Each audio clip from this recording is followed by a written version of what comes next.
Hey, how you doing? Hope you all are doing great.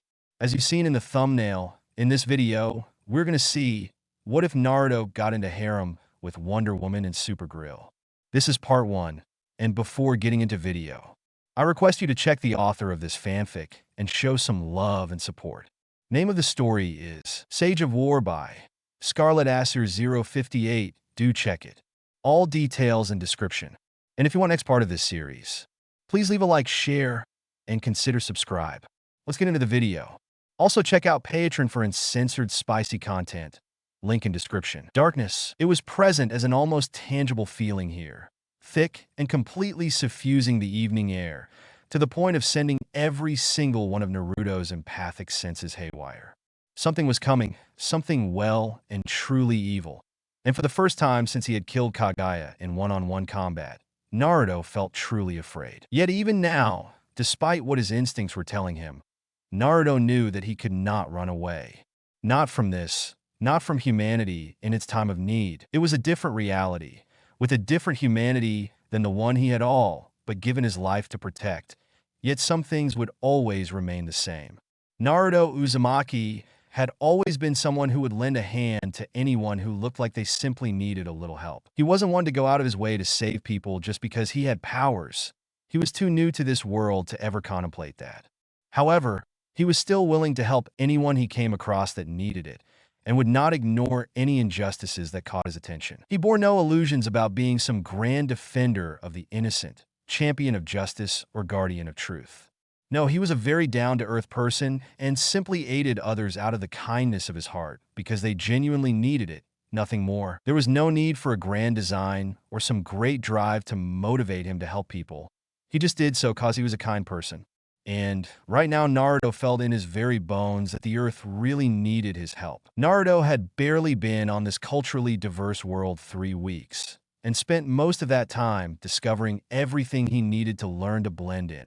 Thankfully, he had assistance in the form of a few thousand clones scattered across the globe, and a witch capable of peering into the future, to give him some much-needed direction. Between his favorite ninjutsu technique and Madame Xanadu's help, he sufficiently closed the gaping hole in his knowledge base, to a point that he could pass himself off as a local.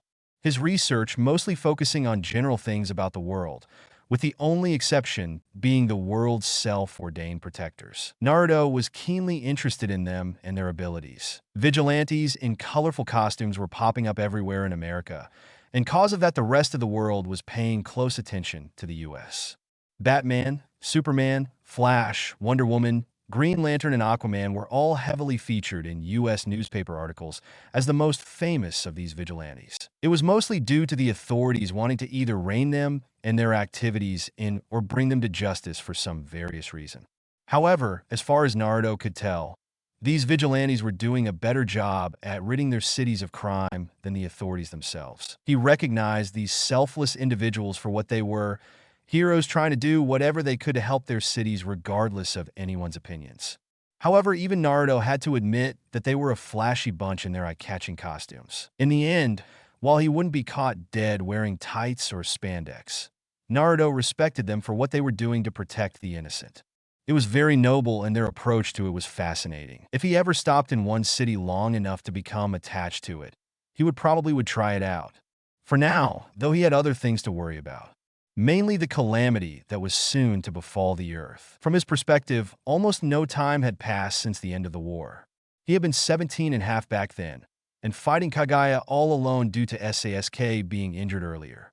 It was easily the toughest battle of his life, lasting several weeks of non-stop fighting. In the end, he emerged from it victorious, with Kaguya on the ground, mortally wounded from their fierce battle. Truthfully, Naruto had merely survived the fight to the death with the goddess.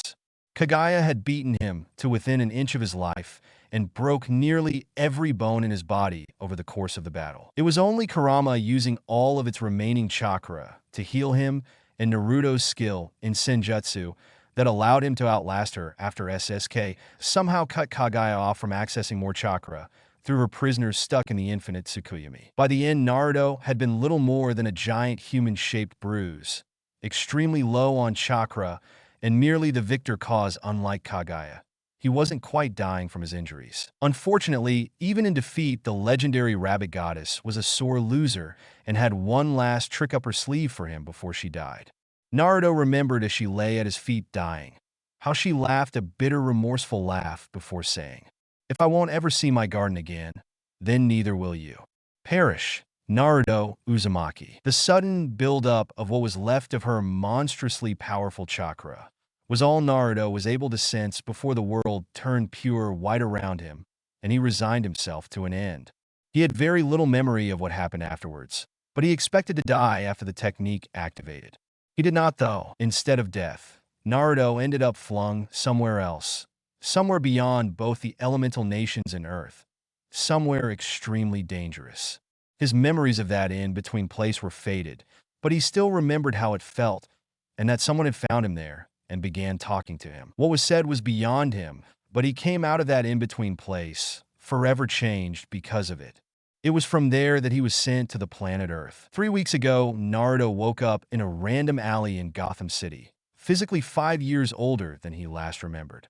His body was now that of someone in their early 20s, despite having no memories of ever aging.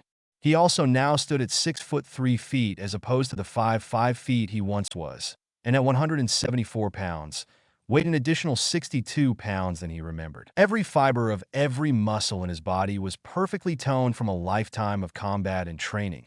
He lacked the bulkiness of Superman or even Batman and was closer in form to the Flash due to his preference of speed over power, though slightly bigger than the speedster. Even his hair that had always been a perfect spiky golden blonde now had a large splotch of white just above his forehead bangs, a remnant from his Otsutsuki heritage. His increased height and weight had necessitated new clothes, cause his old ones were shredded.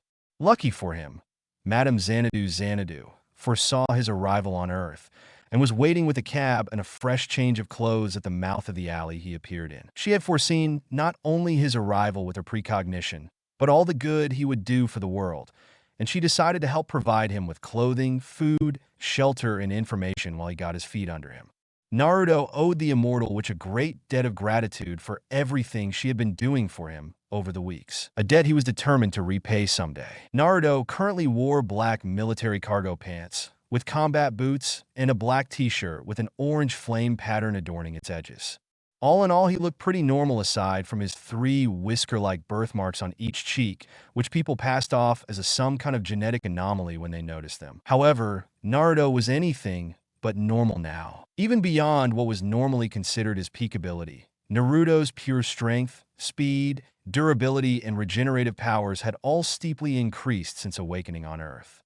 Every single one of his senses had also been heightened to new levels, so much so that even in his base form, he felt like he was constantly in Sage mode. The sudden changes had necessitated finding an abandoned warehouse and spending 3 days mastering his heightened senses.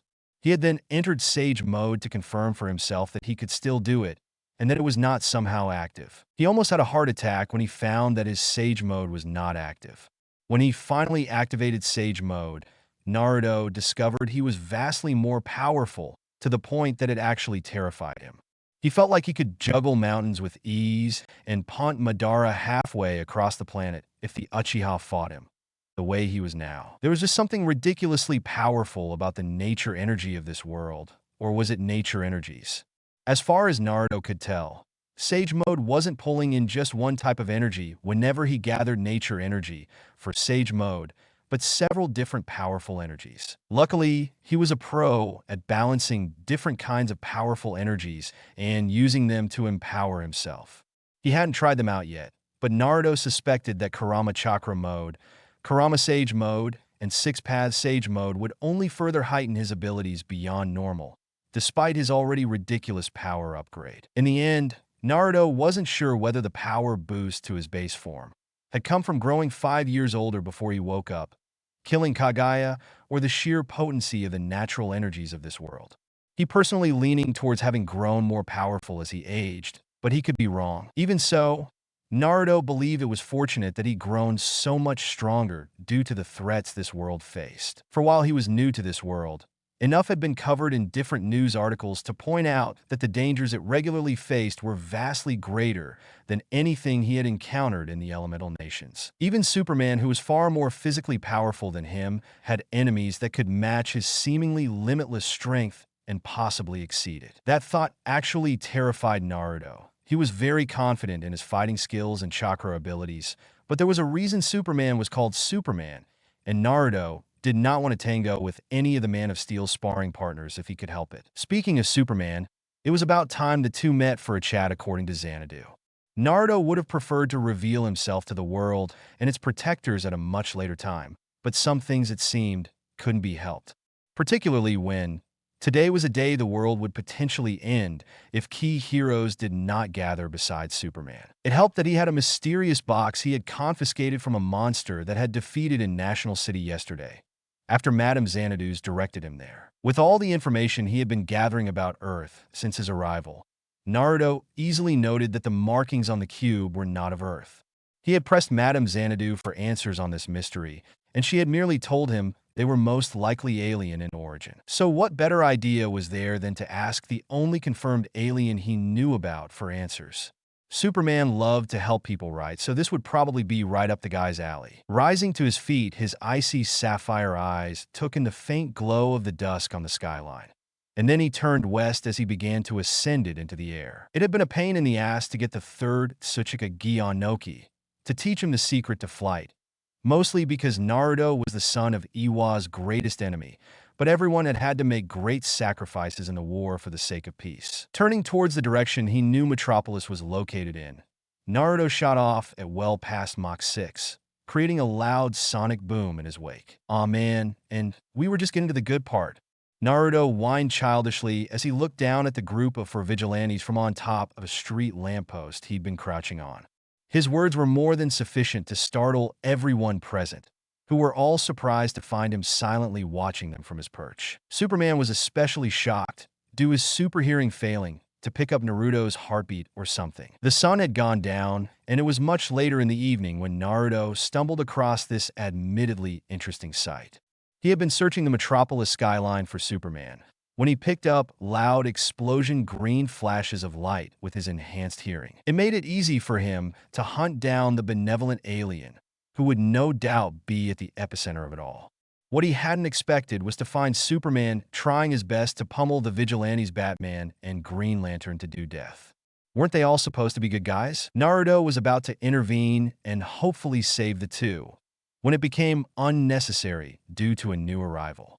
1 second Superman was beating the absolute tar out of a green spherical barrier Green Lantern had erected, and the next something hit him. Naruto called it something because whatever it was fast and left streaks of yellow lightning wherever it went. However, Naruto knew that it couldn't have been lightning, because Naruto himself was faster than lightning, and yet he couldn't even keep up with this thing due to its frankly frightening speed. Admittedly, he was still in his base form, and entering Sage mode or Kurama mode would definitely allow him to at least visually keep track of it properly. However, that would have also give away his position, and Naruto felt his intuition telling him that he could learn a lot more by simply observing for a moment from the sidelines. It was only after the thing finally stopped that Naruto realized it was in fact a man in a red outfit, and not just any man, but the Central City vigilante, the Flash. For a few milliseconds, he ran circles around Superman, who tried to physically catch the Flash with his own impressive speed, but the Flash was simply far too fast. That said, the lightning-encased speedster was also too overconfident in his speed and got too close to Superman, who surprised him by flicking him on the forehead and sending the speedster flying 30 meters away into a car. Noting the casual and unnecessary destruction of property, Naruto felt he understood why vigilantes were really unpopular with the U.S. government. Finally, Batman decided that enough was enough and courageously stepped between Superman and others. With a single sentence, he stopped Superman from punting them all halfway across Metropolis. That was no surprise to Naruto. He knew the power of a few honest words and the effect they could have on people. Honest words had changed Haku, Zabuza, Gaara, Obito, and he liked to think SSK too, but that might have just been the war. They had all been changed by his words, from evil people into good, and they were simply the most extreme examples. How many more people had come to believe in him simply due to a few words? What was a surprise, however, was the familiar alien box that Batman carried under his arm. Naruto speculated that Batman must have come here to see Superman for similar reasons as himself, due to the box's unearthly nature. And with that knowledge, Naruto decided to reveal himself to them. Who are you supposed to be? Flash asked, as surprised as everyone else that they hadn't noticed Naruto crouching there. But then again, with Superman on a rampage, who would have paid attention to the top of a single isolated street lamp? It's not like it was a normal place for people to crouch. Waving the alien box for all of them to see, Naruto responded. Just another guy who was curious about these alien-looking boxes and the creatures carrying them. Tossing his own box down at Flash, who caught he continued.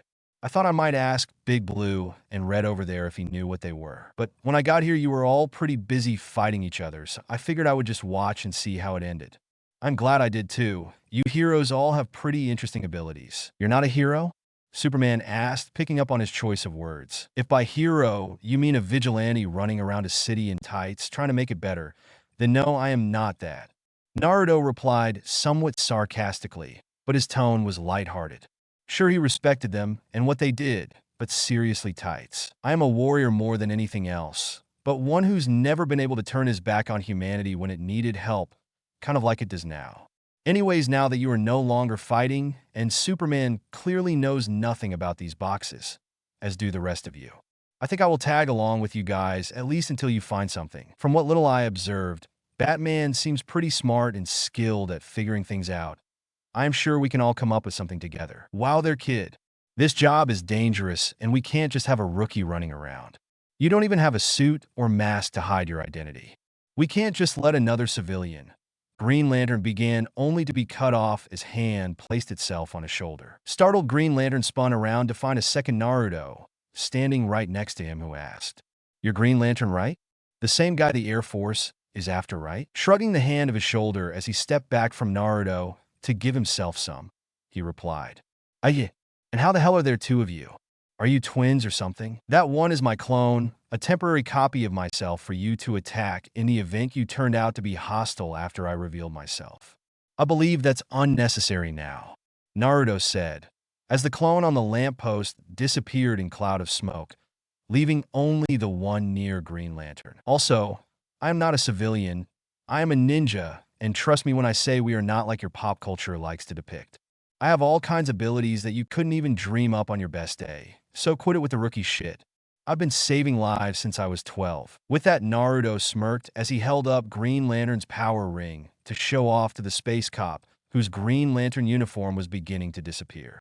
Looking to his finger where he realized that indeed his power ring was missing, Green Lantern glared at Naruto, who was toying with the ring, and yelled, "When did he dash?" In unison, Batman and Naruto replied, "You weren't concentrating. That's mine," Green Lantern yelled before calling the ring back to his finger through his connection to it. He then turned to Batman and said, "And this time doesn't count? Is he your son or something spooky?" "No," was Batman's one-word reply. Naruto watched the two, finding some amusement in Green Lantern nickname for Batman. There was a whole story there that he didn't quite understand yet. Turning to Superman, Naruto said, "Now that we've established I can take care of myself, can we get going before those helicopters show up?" "You have super hearing too?" Superman asked, surprised at the revelation from the young man who had joined their ranks. Naruto nodded in response, to which Superman then explained, "That would be the army, which means Lex Luthor isn't far behind." "Not a fan of Lex Luthor, I take it?" Batman asked, his own disdain for the billionaire audible in his tone, despite the fact that his mask and dark body armor kept his face and body language mostly hidden. "No," Superman replied before turning to Naruto and asking, "So what do we call you?" "My name is Naruto Uzumaki, a remnant of the Uzumaki clan of shinobis. You can all call me Sage though, for now at least, or Naruto. I'll be honest, I don't particularly care about hiding my identity, and I have ways to disguise my appearance if it ever became a problem," the shinobi explained. "Sage it is then.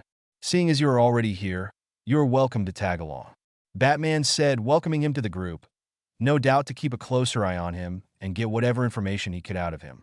Naruto almost felt like he was back home and was beginning to like the darkly clad vigilante for it. "Get clear, guys. I will clean up."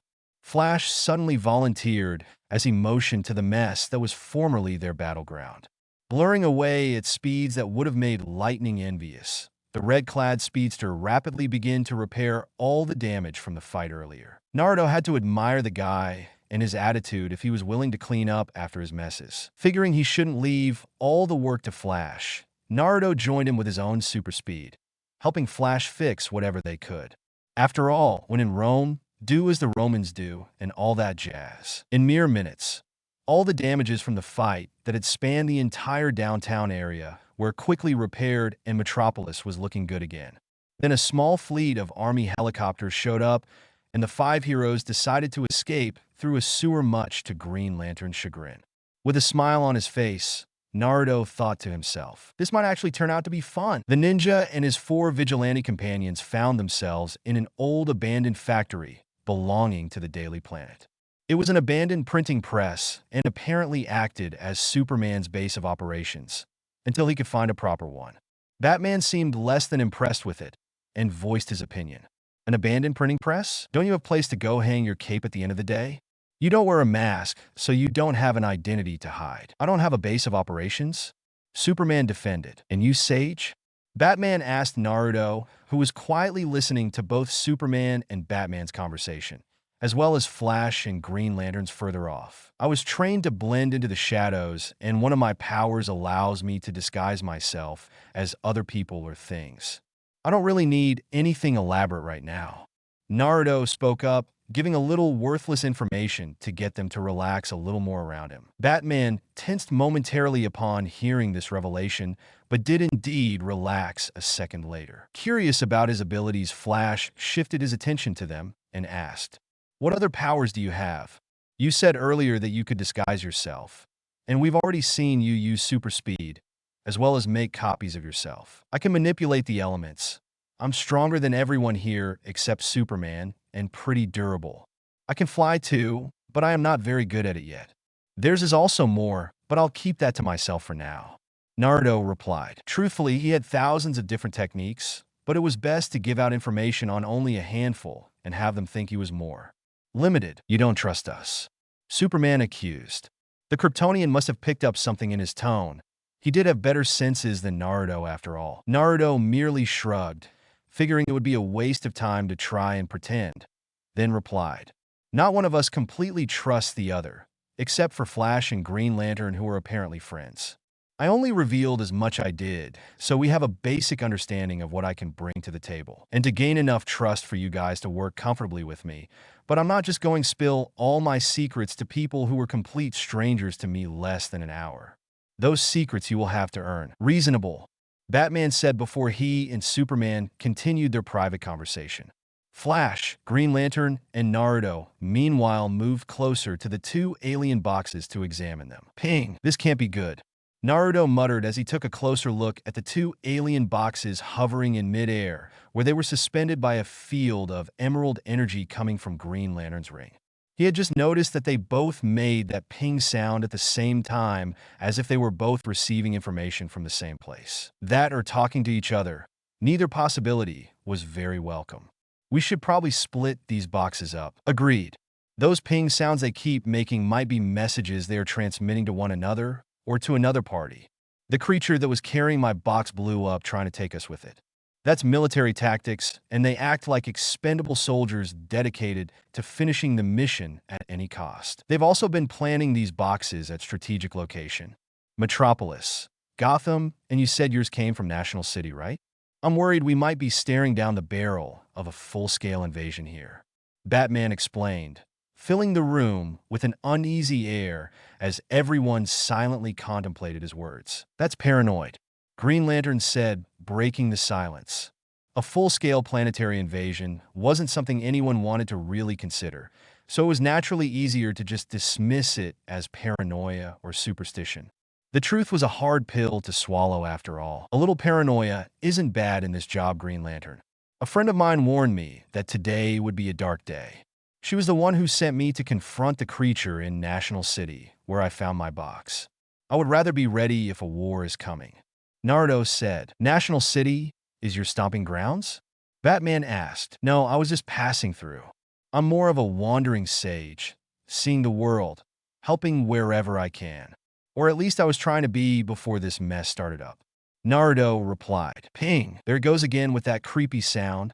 Why not just crack one of these boxes open and see for ourselves what's inside? We have a spare. Green Lantern suggested as he motioned towards the boxes. Frowning Batman replied, because without any idea of what these boxes contain, who knows what might come spilling out? Radiation, disease, or something worse. I can run one to a lab and do a full spectrum analysis on it, in case of fingerprints, DNA, or anything else that might give us a lead as to what these things are and where they may have been.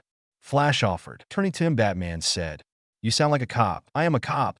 I work in a crime lab, Flash confirmed. Elbowing the speedster in the ribs, Green Lantern not so subtly said, Barry, you're giving away your secret identity, and you just called me Barry Genius. Flash said with a glare at Green Lantern for revealing his name. Those two had a strange friendship, in Naruto's opinion. I can't see anything when I try to look through the box's casing. Superman said, floating closer to the box, his eyes glowing faint pale blue. Bewildered, Flash asked, You can see through the casing? I can see through most things. Superman casually confirmed. Everyone suddenly turned to look at Naruto to see if he had anything to add, since he had been silent for a bit. Shaking his head, Naruto replied, I'm not like him. I do have pretty good eyesight and reaction time, though. Everyone then turned to Batman as Green Lantern asked mockingly, What about you? What can you do? I can keep us focused.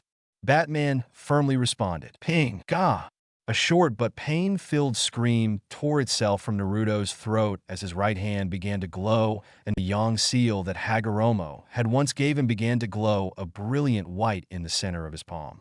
Around the white circle, 9 black tomo formed, making it look like a pictogram of the sun. Going up the length of his right arm, red flame-like tribal markings appeared and finally connected to a diamond-shaped mark surrounding by 2 wing patterns, right between his shoulder blades. It was a mark he had received on the day he killed Kaguya. Sage, the hell's going on with you? Your arm is glowing like a damn flashlight. Batman barked at him as the pain began to recede. It had felt like he was being branded, like his skin had been flayed raw and every nerve ending exposed before being dipped acid. But he had also learned something while the process was going on. My apologies, Batman.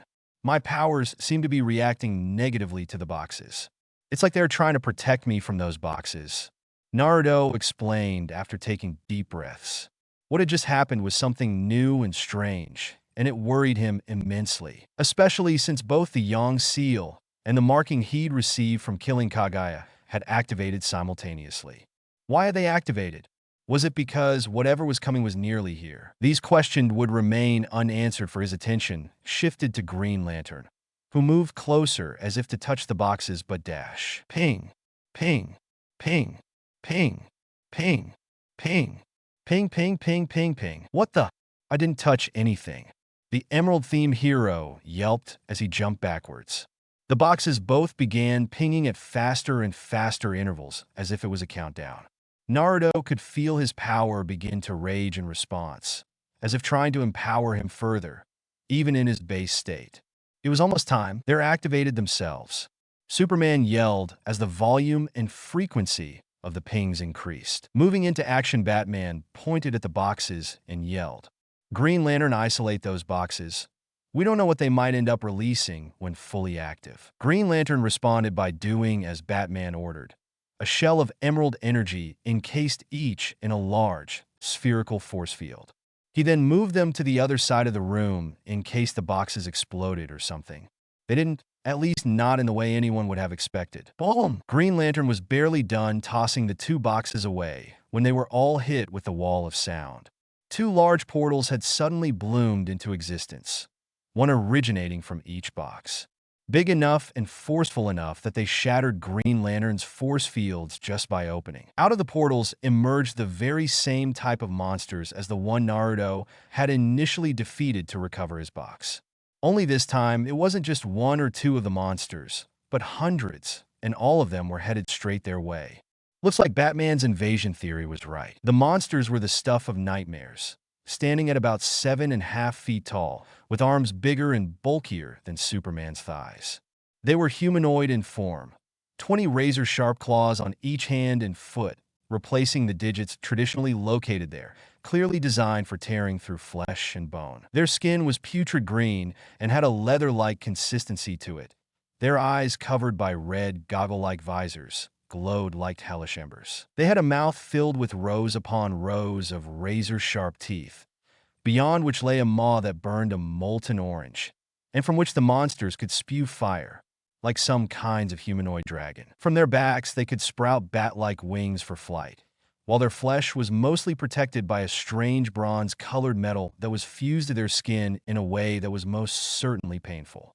He would have pitied them, yet instinctively knew that pity was something wasted on the creatures. They were an enemy that needed to be killed, and quickly. They hadn't even existed the portal, yet these creatures set off every single one of Naruto's instincts, his empathic abilities easily picking up what to him felt like pure evil. A mindless, all-consuming evil that simply radiated from the monsters and would soon begin corrupting the world around them. It was as if they were so heavily steeped in evil that it formed an aura around them that was almost tangible. The shinobi Godslayer utterly hated it. Growling at the creatures, the sun symbol pattern in the palm of his hand flared even brighter in response to the invaders. Golden chakra slowly began to coat his right forearm, giving it an ethereal glow. Meanwhile, Naruto's eyes shifted from sapphire blue crystals to a flame-like yellow-orange, his pupils shifting into toad-like horizontal bars.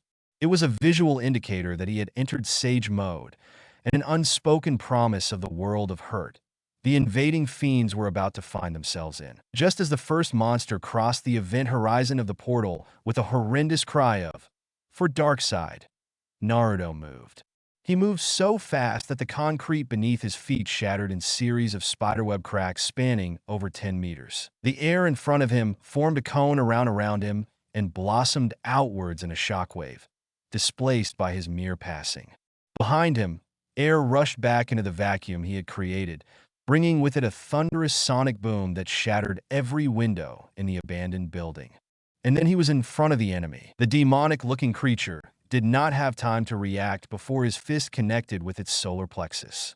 It didn't even have time to realize it was dead before it flew backwards in a shockwave of energy, its whole body incinerating from the sheer force of the punch. The incinerated creature and blast of superheated air carrying its remains slammed straight into its invading companions behind where it previously stood and bowled over the rest of the creatures, and throwing them right back into the portal. One of the demons that had managed to dodge around Naruto's attack tried to fly past him. However, his hand reached out and grabbed it by the face before slamming it into the ground so forcefully it created a small earth tremor. With a mighty stop on its chest to keep it from moving, Naruto glared at the invaders and flared his killing intent at them. For a moment, the invasion, at least the part coming through these two portals, ground to a complete and utter halt, as everyone stared at Naruto in shock, heroes and demons alike. Naruto took note of none of this, glaring murderously straight at the demons. He barked an order in a tone so dead that it would have stopped even a rampaging tailed beast in its tracks. Retreat or die. It was just for a few seconds, 3 seconds to be exact. Yet in that moment, every single one the creatures feared him. Survival instincts that had supposedly been bred out suddenly kicking and making them all take a step back. Unfortunately, it only worked for a moment, and a second later they all simultaneously retorted. For Darkside, feeling he needed to answer this challenge, Naruto said the first thing that came to mind, but rather than shout it, he simply whispered back, "For the will of fire." Then he moved again. Naruto scowled as he ducked under the claws of one of the monsters before shoulder, checking it aside with enough force that it cleared a path through its companions that had moved to surround him. Not a second later, he used the hole to escape while leaving an explosive tag behind that was already activated. The detonation caught 10 of the monsters in a ball of flame, light and pressure, but there were thousands more invading Earth through more portals each second. A well-timed roundhouse kick connected with the head of a monster that thought him distracted enough to sneak up upon. Said head was torn from the monster's shoulders. Naruto then spun low and then extended his foot into a sweeping kick to drop a follow-up monster, before lifting his foot and bringing it down in a heel drop kick on the fallen monster's armored chest, crushing it. Sidestepping a blast orange flames spewing from another of the monsters. Naruto lodged a kunai down its throat for its troubles, before crossing his fingers in the clone's seal and muttering, "Mass Shadow Clone Technique." A moment later, 1,000 clones surrounded him, and he ordered, "Spread out across the city, secure the civilians, report in any intel you might consider valuable, and kill any monsters in your way. When you're done, await further instructions." "Yes, sir," 1,000 voices replied in unison, before dispersing in 1,000 different directions fast enough to create a buffeting wind. With his clones on the counterattack, the original Naruto and his vigilante comrades had a bit of breathing room. They had been on the brink of being overrun by the sheer number of monsters invading Metropolis, especially after they all started converging on the group's location due to the fierce resistance the vigilantes were putting up. Thankfully, that all changed the moment Naruto created his clones. 1,000 copies of Naruto, with similar strength, speed, and skill, all very well coordinated and tearing into the monsters while saving civilians. In the blink of an eye, the whole battlefield situation seemed to reverse itself, as pairs of Naruto clones rapidly tag-teamed the uncoordinated monsters and ripped them to shreds. Sometimes quite literally, as one clone would grab one limb, and while the second would grab another, and then they would simply pull in different directions. His clones knew not use any chakra-intensive techniques like Rasengan, so that they would last longer. In fact, they were determined to conserve as much of their chakra as possible. This was a war, not a skirmish. It likely wouldn't end in a day, barring some kind of miracle, so he needed to use his power as efficiently as possible. Dropkicking one of the monsters that had tried to attack Batman from his blind spot, he asked, "Now what?" These things are just going to keep coming. And this clearly isn't an isolated incident. A bolt of yellow lightning blurred past as Flash literally slapped half a dozen of the monsters nearby, the sheer speed and impact behind it actually cooking the monsters in their armor. He came a stop near Batman and Sage, where he said, "Sage is right, guys. I'm getting radio broadcasts through my earpiece. This invasion is happening all around the world. People are blaming us for it." A massive green fly swatter smacked dozens of the monsters out of the sky after they took to the air or squashed them on the ground if they didn't. Green Lantern, who while exhausted looked like he was having fun, said, "What else is new, Flash?" "Lantern, concentrate. Your mind is scattered. Your constructs are fading. You need calm down," Batman yelled, noting that whenever Green Lantern stopped focusing on his constructs, they began disappearing. A very bad thing when his force fields were also being used to create a safe haven for civilians caught in the crossfire. "I am calm. I'm always calm," Green Lantern argued, shaking his head as he threw Batarang, the monster with wings extended, swooping down to pick a child. It exploded horrifically. "That's not what it looks like," he disputed. Green Lantern merely snorted as he replied, "You should worry about yourself. You are the one without powers." "Wait, Batman doesn't have powers?" Flash asked, feeling rather alarmed by this revelation. Seeing as this could undermine their quickly developing teamwork, Naruto jumped in, saying, "No, but he has better training than all of you. He's also a better tactician and leader than the rest of us. I didn't pick him to be in charge." Green Lantern refused. "No one did. Yet he is the only one who's really stepped up for the role," Naruto pointed out. He personally could have taken up the role, but from what little he had observed both today and over the past few weeks, Batman was a far better strategist and leader. In a way, the Bat-themed hero reminded Naruto of Shikamaru Nara and Shikake Nara when it came to strategy, data analysis, and formulating brilliant plans. A scary thought, considering he just an ordinary human that trained themselves till they were pushing the limits. That's not entirely true. You have leadership qualities of your own, Batman pointed out. Naruto did not deny, instead replying, "That's true, but they are inferior to yours. All your copies seem to obey you just fine, Sage." Green Lantern said, more cause he wanted anyone but Batman to be the team leader, with greater preferences for himself to take the role. Of course they would. They're all me. Besides, micromanaging them across the country and possibly the world will take a hell of a lot less effort than truly leading a team of strangers who barely know anything about each other. Yet Batman has already started analyzing our strengths and weakness, as well as the most effective ways to deploy us against the enemy and win. Make no mistake, people, this world is at war, and this team needs someone to lead us through it. I vote Batman, at least until someone more suitable shows up. That is, if such a person even exists. Superman, who had flown closer to join the conversation thanks to the reduction of monsters in the area, courtesy of Naruto's clones, said. Sage has a point, and he's the guy who's given us enough breathing room to actually talk and come up with a plan. Of us all, I feel Batman has come up with the most plans to deal with the problem and shown a greater understanding of the world and the enemy's way of thinking than the rest of us.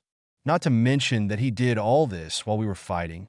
So I'll second Sage's vote. Batman is pretty smart, but for the record, I can outthink all of you combined if I wanted to.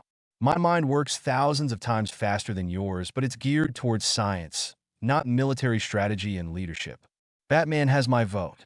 Flash chipped in. Seeing that the rest of us had voted on a leader, Green Lantern huffed as he threw his hands in the air, before turning to Batman and saying, I'm not going to say it's spooky, but I'm clearly outvoted here. So for now, if you lead, I'll follow. Batman nodded, a small smile on his lips before it shifted back to a more serious look as he said, in that case, we need to shut down the portals here in Metropolis first. I don't know about shutting them down, but I can create barriers around the portals that will trap anything that exits them. Naruto offered. Can your clones create these barriers too? Batman inquired. Nodding his head, Naruto replied, yes, they can do just about anything I can do. Good. Flash, you will scout out the city and find any portals. Naruto, have your clones begin sealing of the portals. Lantern, I want you in the air. You are shiny, so I need you to keep those monsters' attention focused on you. That will keep them away from civilians. Use hit and run tactics. Make them chase you. Batman rattled off a bunch of orders. I will give you a couple of clones to help. Naruto offered to Green Lantern, who nodded at him in gratefulness. And what about me? Superman asked, curious about his role in this sudden turn of events. Civilians, you are their last line of defense. Two of the orders Sage gave to his clones were securing civilians and gathering valuable intel. Once Flash is done with locating portals, he will need to find a spot further inland, but within the city limits that can hold millions of people. Flash and some clones of Sage will then evacuating whoever they can find there. You will guard them. You can also use your super hearing and your ability to see through walls to spot anyone in need of help, then direct Flash or Sage there. Batman explained, Superman nodding, surprisingly content with his role. What about you, Batman? Naruto chose to ask. So far, he was dishing out orders and roles for the rest of the team, but had yet to say anything about what he was going to do. I will be retasking a couple of satellites to other cities and parts of the globe to figure out where we go next and what strategy to implement there. I'll also need to find a way to get the US and other governments off our asses while we work. Batman explained. Wait a minute. You have a satellite. Green Lantern exclaimed in disbelief. About a dozen, actually. Batman replied with smirk before adding, what? My superpower is being rich. But enough jokes. After we settle things here, we are going to Washington, D.C. next. Gotham is closer, and you are from Gotham. Aren't you worried about protecting your city? Superman asked. Batman paused, and Naruto could sense that he was troubled by the thought. However, it was only for a moment. They could all hear the steel in his resolve as he replied, I am. But if Gotham falls, it's just one dead city. If the capital falls, we are looking at the fall of America itself. Sighing tiredly, Naruto sat down, crossing his legs while saying, in that case, I better start gathering energy for more clones. If I gather enough natural energy from the planet, I can deploy clones all across the globe. They will at the very least be able to keep the monsters distracted long enough for us to get there. Though this will take a lot out of me. And since you're rich, you mind paying for my vacation when this is over, because I'm going to need one. Pick a private island. I'll buy it and build a mansion for you to relax on. Batman replied in a dead serious tone, making Naruto and the other pause. Exasperated by the rich superhero's response, Naruto pointed out, you know I was joking, right? That last bit about vacation, I mean. Oh, I know. Batman said with a smirk. It had been over half an hour since the monsters had started attacking, and Princess Diana of Themyscira had carved a bloody trail from Washington all the way to Metropolis, with naught but her sword and golden lasso in hand. Hundreds had already been saved by her on this trek, and the monsters, instinctively understanding the threat she was, prioritized her over the civilians. In fact, the more she fought, the more were drawn towards her, so she felt comfortable leaving the civilians behind. It helped that Colonel Steve Trevor, the first male she had ever laid eyes on, was helping direct the local military defenses against the monsters, so it wasn't like these people didn't have any defenders whatsoever. As an Amazon princess, it was her duty to exterminate any monsters threatening man's world wherever she found them. And she had overheard a lieutenant report to the colonel that large swarms of the monsters were flying towards Metropolis for some reason. With that knowledge, Diana had located the nearest map and made a beeline, straight for the so-called City of Tomorrow, killing thousands of monsters along the way. When she finally arrived on the outskirts of Metropolis, Diana witnessed what had to be the most bizarre battle of her entire 1,500 years of life. It was chaos everywhere as two armies clashed in bloody battle. On one side fought the invading monsters, too numerous to properly count their numbers in the heat of battle, but easily well over 10,000. Some filled the air like a swarm of giant locusts, while others attacked from the ground. From their mouths spewed orange flames, hot enough to turn the ground molten and set the surrounding forests and buildings ablaze. Yet for all their numbers, the monsters were completely unable to set even 1 foot into the city limits due to the opposing army. If the invading army was an endless swarm, this new rival army was ruthless efficiency given form. The opposing army was comprised of blonde-haired warriors in dark clothing, wielding strange triangular knives and some of the most impressive hand-to-hand combat skills she had ever seen. Their hand-to-hand was better than anything she had been taught on Themyscira, and his blade work with those knives was equally impressive. It was clear to see even from a great distance that every single one of them had been wielding those knives for a lifetime. Diana had the sudden urge to cross blades with these strange warriors and test their skills for herself. However, such thoughts were forgotten as she took a closer look at the warriors. They were all similar, far too similar for it to be natural. It was as if she was staring at copies of the same person, and the more she looked, the more it became apparent that all of them really were the same. A singular being, she eventually concluded, yet she was impressed by how all the copies were acting independently of each other. Their unnatural nature was further proven when one of the copies was overwhelmed and took an unlucky blow to the gut, getting its intestines shredded. Instead of bleeding out on floor with horrific screams coming from his mouth, like such an injury demanded, there was a burst of smoke as the copy simply vanished out of existence.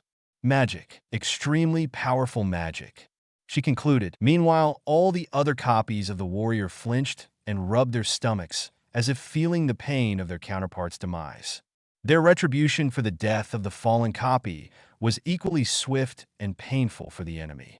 In the blink of an eye, several monsters had their limbs, torsos, and heads sliced off or apart and bled out. She was even able to catch one of the blonde warrior copies, split one of the monsters from chin to crotch with a sword made of wind.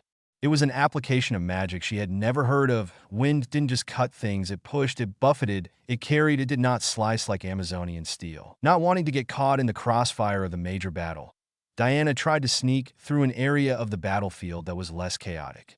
She made good progress, cutting down any monsters in her way, and was even on the brink of entering the city limits. However, she must not have been paying as much attention to her surrounding as she normally would, because just as she crossing an abandoned street, she was suddenly ambushed by a dozen of the monsters. They must have had the same idea as her, or something, that is if they could think. Though surprised, she was prepared to cut them all down.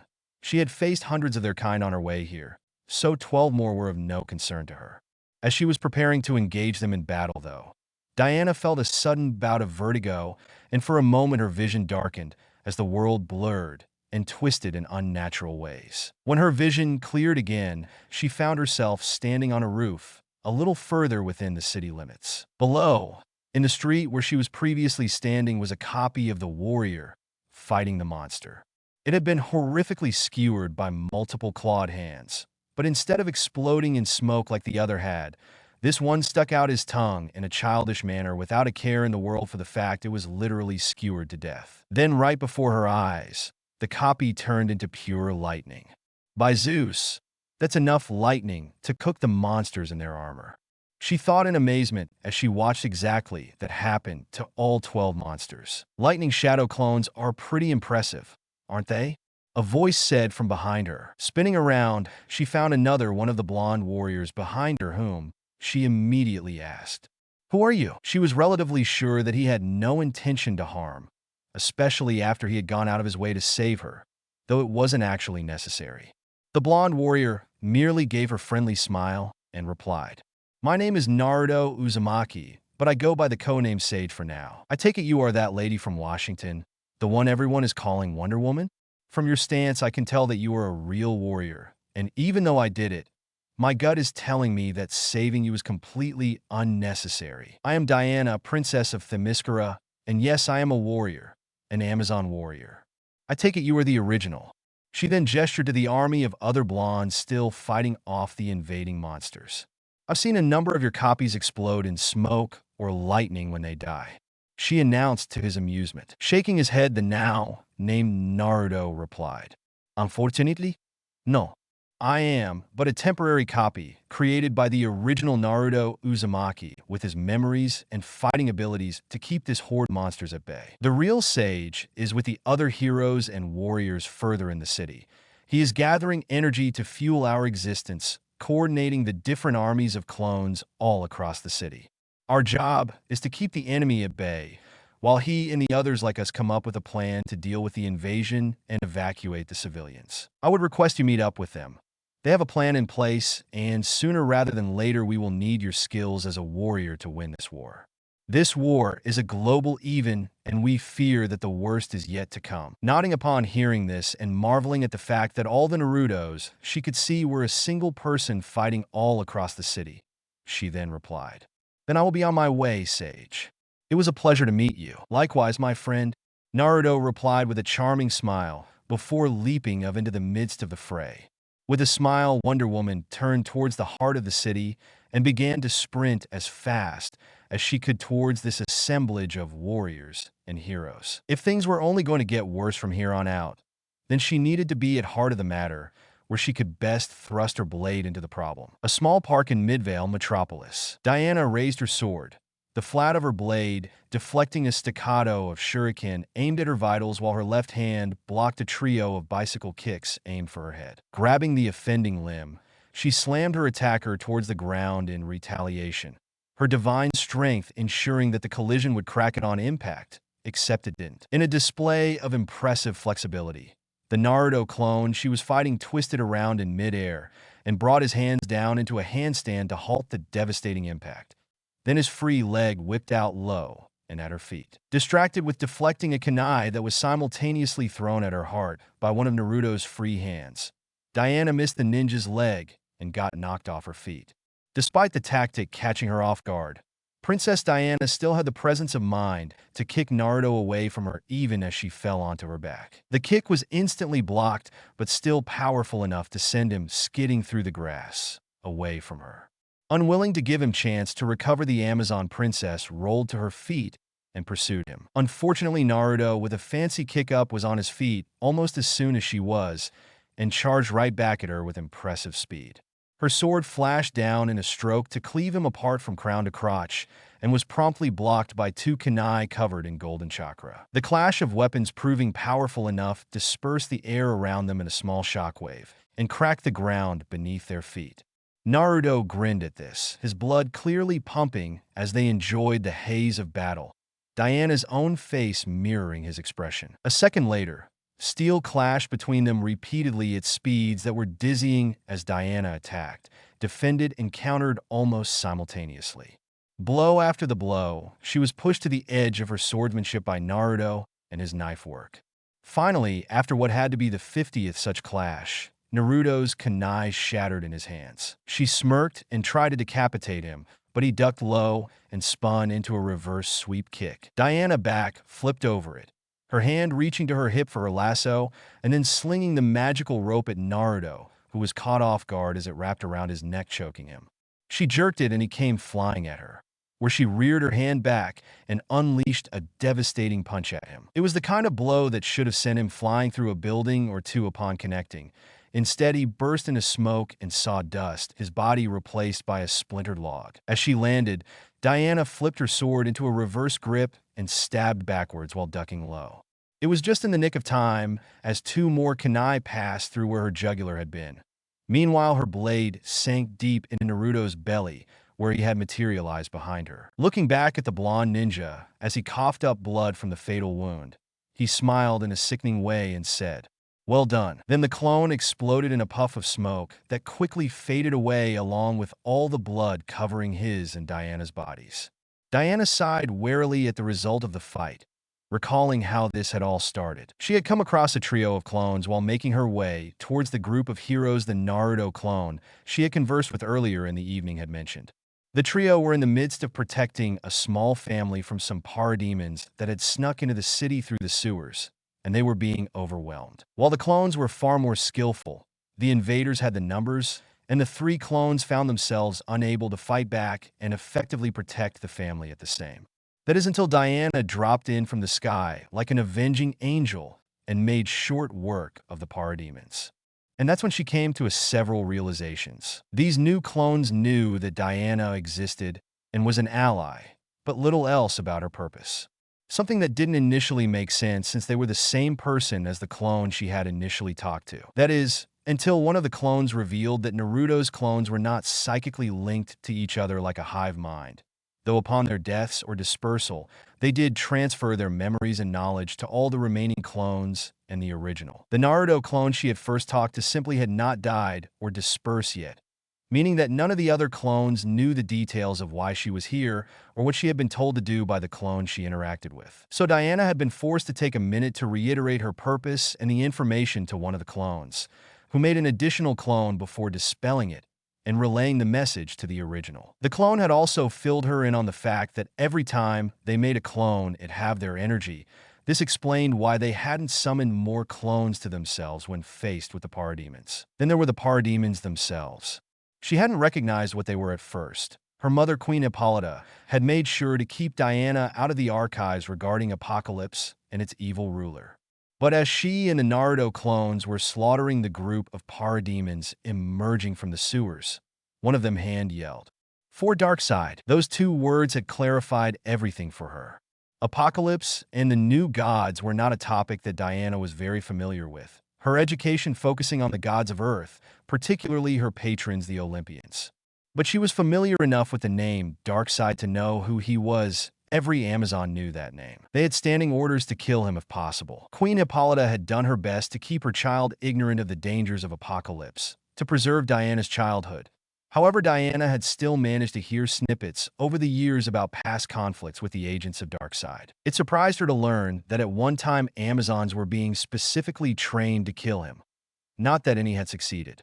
And now, the world was being invaded by the Parademon armies of Apocalypse, beings that she had only previously heard of in stories told by the older Amazons. She also knew that they were an enemy that could not be negotiated with, and that Darkseid would desire nothing less than the destruction of this world. Shaking her head to clear them of such thoughts, Diana had no intention of letting that happen.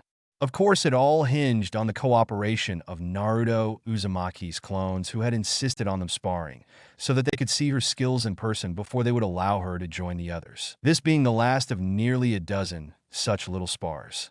Each clone death prompting more clones to show up and continue testing her, some stronger than others. All of them extremely dangerous cause they did not hold back. He had even encouraged her to fight him like she meant to kill him.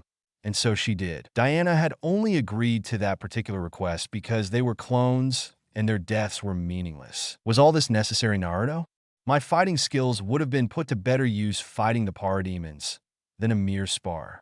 Diana asked, unable to keep her displeasure from her tone, despite the fact that she had enjoyed the fight immensely. The two had become quite familiar with each other over the series of spars, and refer to each other by their actual names rather than superhero names. I apologize for the frustration this has caused Diana, but trust me, it was necessary. Naruto apologized, giving her a grave look to indicate how serious he was. The truth is our little team is too new for its members to trust each other wholeheartedly. And barring some kind of calamity, it will take time for us to build that trust. That said, the original Naruto, Flash, Superman, Green Lantern, and Batman have been fighting side by side for a few hours now, and they at least trust each other enough to work toward the common goal without the fear of being stabbed in the back. more specifically being stabbed in the back by me, they will not afford you that same trust easily, especially since you are not yet a very active vigilante, even though you have been dubbed Wonder Woman in the news. Why not? Diana asked, calming down as Naruto continued to explain his reasoning. It did kind of make sense. With the whole world under attack, it definitely wasn't the easiest time to just trust a stranger. Still, you had to take something on faith when so many lives hung in the balance. Because you were like me, a warrior first before a hero. You are powerful, and you are willing to kill to protect what you cherish, something that Batman will immediately recognize, and the rest will not appreciate. They, on the other hand, are heroes who believe in systems and in bringing justice through the law. Unfortunately, this is a war with an enemy from beyond this world. Their systems and justice don't cover this. They need people like you and me to win this war, and they know it. But that doesn't mean they like it. Everything is changing too quickly for their taste, and they haven't had time to adapt. Thus, it will take time before they will be willing to really trust us.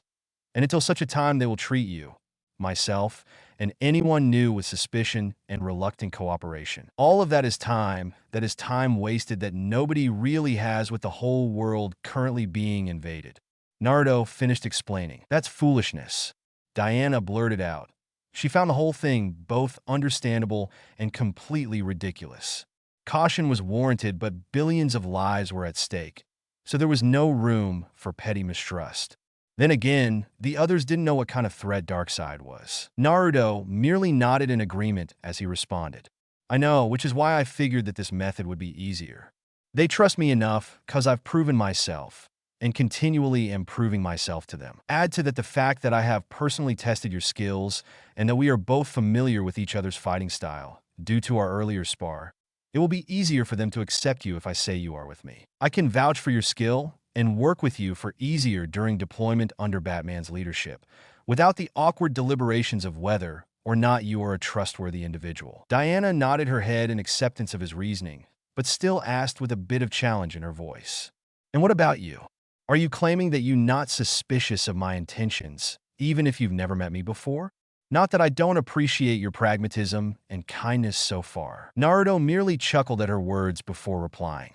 I can sense good in you, just like I can sense evil and cruelty from the parademons. Oh, and I mean that quite literally. I don't know your exact intentions, but I do know you want to help. With the current state of the world, I believe that's enough to give you the benefit of the doubt. Besides, the others aren't bad people. They've just never had to use their powers in war and trust strangers they've never met to protect their backs. The way he said it, with his soft charisma and the aura of gentle kindness surrounding him, there was no question in Diana's mind that he was being completely honest with her.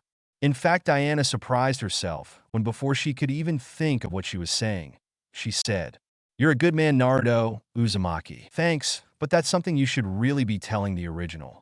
Every clone is just a portion of his self made manifest. Some of us have more of his better parts, others have less. But he is the only one who is real and thus worth being judged. The clone replied in an amused tone before continuing with, "Anyway, you beat my clone brethren fair and square, so the original will probably signal for us soon to come over. Until then, let's get to higher ground. You will be able to observe him and the team better from there. It's also a good opportunity to familiarize yourself with how they all operate for when you have to work with anyone other than me. Oh, and one more thing." "Yes, what is it?" she asked curiously. The clone held out his hand.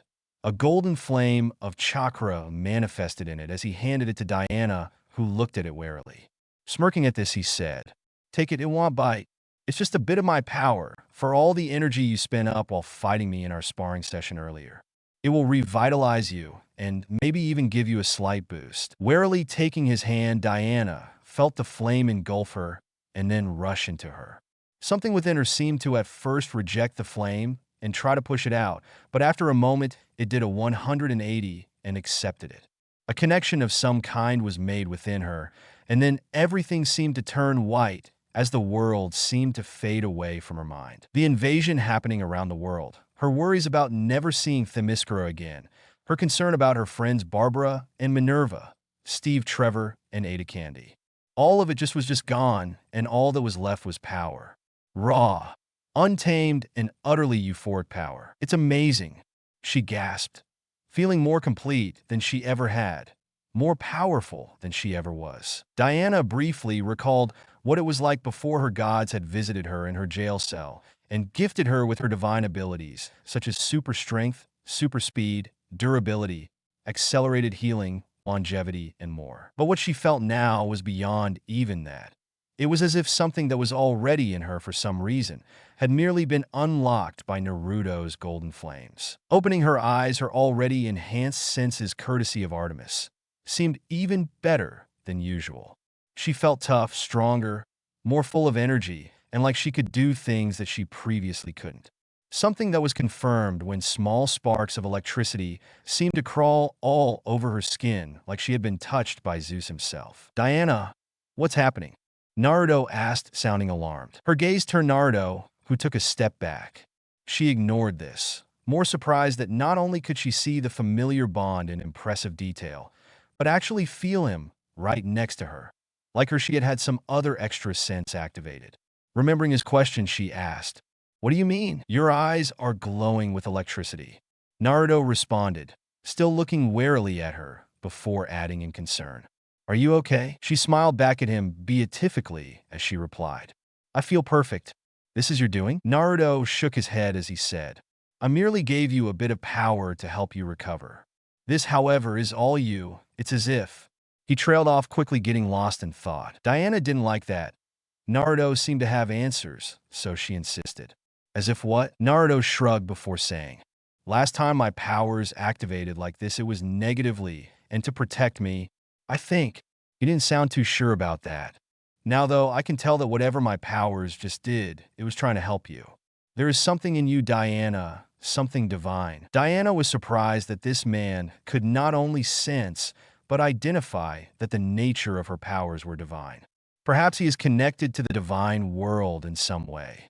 He is quite powerful after all, she thought to herself before deciding to tell him a bit about herself. "The Olympian gods are the ones that gave me my powers." Naruto seemed more shocked by her answer than anything that had happened to him in the time they had spent together, and blurted out, "Wait, they're real? I thought they were just a bunch of stories for children and historians when I read up on them in the library." The books certainly made it seem so. Diana smiled at the fact that even this blonde warrior with so many different abilities could be completely caught off guard by something, before replying, "They've been gone for the world for some time now, but they are very real. They are the source of my power." She didn't elaborate on that. "Well then, that explains a lot, but we can talk about this when the world's not in danger. Let's get going," he said before crouching and jumping to the roof of a nearby building and then to a taller building further away. Diana mimicked his actions with ease and quickly followed, still marveling at this new power she had unlocked with his help. She would need to figure out how it works soon. Glamorgan Square, New Troy Metropolis. Two pencil-thin beams of solar energy lanced through the air and rapidly severed the limbs and heads of several of the invaders, freeing up some space for Sage, who had been surrounded by hundreds of the monsters, to fight freely. In gratitude, the blonde ninja threw a hail of kunai covered in lightning chakra at a dozen monsters trying to surround Superman in the air and overwhelm him. The ninja weapons cleanly punching through dozens of the invaders, armor and all, as if they weren't even there. Superman grimaced at the lethal attack, but said nothing. There was no time for words between the heroes, so Naruto nodded in acknowledgement of the assist, but Superman ignored him and flew to a higher altitude of 400 meters, attracting numerous monsters towards him, leaving Naruto with even more room to maneuver on the ground. Sighing at the dismissal, Naruto focused on his job. The team of heroes had all been assigned their objective by Batman. Naruto and Superman were tasked with being the bait, while the rest of the team were parts of Trap Batman, had set to deal with an overwhelming force of the invaders that had either broken through Naruto's clone perimeter or snuck into the city via other means. Re-engaging the nearest monsters in combat, Naruto swiftly ducked under a clawed swing that would have sheared through steel before driving his knee into his attacker's chest. It staggered back a step, enough distance for him to jump and unleash a devastating spinning hook kick, ripping its head clean off and sending it flying. The ninja was far from done, however. His feet barely touched the ground before he was tackled to the floor by the next monster. It died a second later as Naruto rolled with the tackle, till he was on top of the monster, and then brought his fist down in devastating punch to its jaw, snapping its neck and pulping most of its face. Rolling to his feet, Naruto threw himself into a butterfly twist to avoid a conflagration from over a dozen monsters that incinerated his last victim. Wiping his hands around, he created a shockwave that instantly put the flames out before grabbing a monster trying to sneak up and punch him from behind by the arm, and flipped it over his shoulder. The asphalt cracked beneath the creature's weight, but Naruto had more to do. Grabbing its leg, he swung the creature around in low circle, enough to knock over 3 of the dozen of its kin that had tried to incinerate him. He then flung it at the 8 who came charging in behind, bowling them all over. A mass of blue chakra bloomed in his palm as a Rasengan formed, which he simply dropped in the general direction of the 12 monsters, and then turned his back to them. It instantly destabilized, and then detonated violently enough that the sheer force of the explosion all but liquefied their bodies. Grimacing at the foul smell and the thousands more monsters that still needed killing, Naruto felt a sigh of relief as the flash suddenly zipped into existence, golden lightning trailing behind him. In an instant, over 1,000 of the invading monsters suddenly found small-shaped bricks attached to their bodies. And before they could even comprehend what the heck was going on, Batman, who was on the roof of a nearby 5-story building, raised his right hand with a detonator in it and pressed down on a big red button. Fire and thunder bloomed across the street-turned battlefield as limbs, organs, and other body parts rained down around Naruto and the Flash, who actively dodged it all. Then, without so much as another word, Batman jumped off the building, spreading his cloak that took the shape of bat wings as he glided back to the command outpost he had created earlier. An advanced computer system lay there that had been delivered by the Flash from Gotham. From it, Batman was monitoring the war all across the world. With his job on the ground complete, Naruto brought his attention to the air, awaiting the next phase of the plan. Batman had tasked him with keeping the ground forces busy long enough for Flash to put shaped explosive charges on all of the monsters. Flash and a clone of Naruto had raided every army base within 1,000 miles for the explosive clay that was ironically named C4 and reminded Naruto of Deidara. Then they had raided electrical stores for some plastic chips they called receivers or something along those lines. With a little instruction from Batman, the Flash had then mass-produced the small bombs with his super speed. Meanwhile, Naruto had a few clones raiding every single pizza store and fast food joint in town to provide the Flash with a steady intake of calories while he worked. It was a bizarre request in Naruto's opinion, but if it kept the speedster working, then who was he to judge? There was, after all, much work for Flash to do. From there, it was just a matter of finding large pockets of the monsters that were either still lurking within the city limits due to staying hidden, or had somehow gotten past his clone perimeter. After luring them into an area with the challenge of a good fight, they could then be easily tagged by Flash and taken out en masse with a simple button press. The whole operation was even made simpler by the fact that the invading monsters actively chose to fight the strongest or most dangerous individual. So by a not entirely unanimous decision, Naruto and Superman were chosen to be the bait to lure them in. Then once the small army of invaders was dealt with, they merely had to rinse and repeat. It was a simple but very efficient plan that Batman had come up with and had worked 4 times so far without fail. However, everything that had happened so far, once only half the plan, now it was time for Naruto to move on to phase 2 of the strategy, the part which dealt with the invaders in the sky. Above them, the skyline turned green as Green Lantern descended from the clouds where he had been hiding. Superman had all but gathered every single one of the monsters still flying to himself, as they tried to overpower him with numbers or at least hold him in place. A futile effort. A giant fishbowl bloomed around the Man of Steel, and all the monsters fighting him in the air, funneling them all into one area with only one exit, which the monsters were too distracted to use. Sage, Superman now. Batman ordered over the comm device he had handed Naruto, as the god-slaying ninja moved to complete the objective. Another Rasengan bloomed in his hand, this one golden. Naruto quickly added wind chakra to the destructive technique his father had invented, giving it its trademark shrill bell-like ring as the Rasengan morphed into a Raisin Shuriken and then into a big ball Raisin Shuriken. It was music to his ears and a death sentence to nearly anything organic that got caught in the technique's path.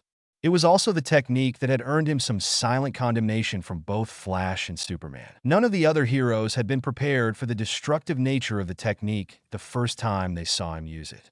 However, Superman and Flash in particular had been horrified beyond belief upon seeing the devastating effect of the technique had on another living being, thanks to their unique abilities. It just so happened that they couldn't really complain due to the lives at stake and the fact that it was also the perfect technique for wiping out large groups of the monsters. That didn't stop them from giving him the cold shoulder and treating him with suspicion. Superman, upon hearing the sound, knew it was time to get out of there, just as he had done the last 4 times they did this. With a medium exertion of his incredible strength, the alien hero scattered the monsters trying to latch onto his body.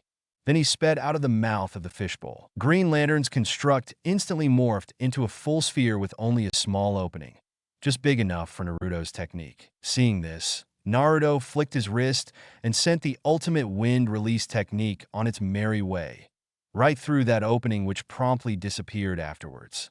The whole giant construct morphing into a perfect sphere, trapping thousands of the monsters inside for what few seconds they had left to live. Green Lantern had assured Naruto that the force fields he created were all but indestructible. Naruto didn't believe that for a second.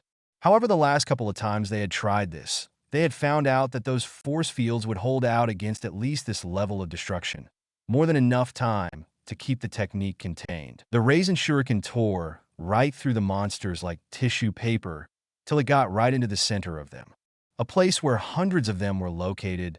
Then it expanded. A torrent of trillions upon trillions of microscopic golden razor-sharp wind blades capable of cutting things at the cellular level tore through every single one of the monsters present, reducing them to microscopic particles in mere seconds.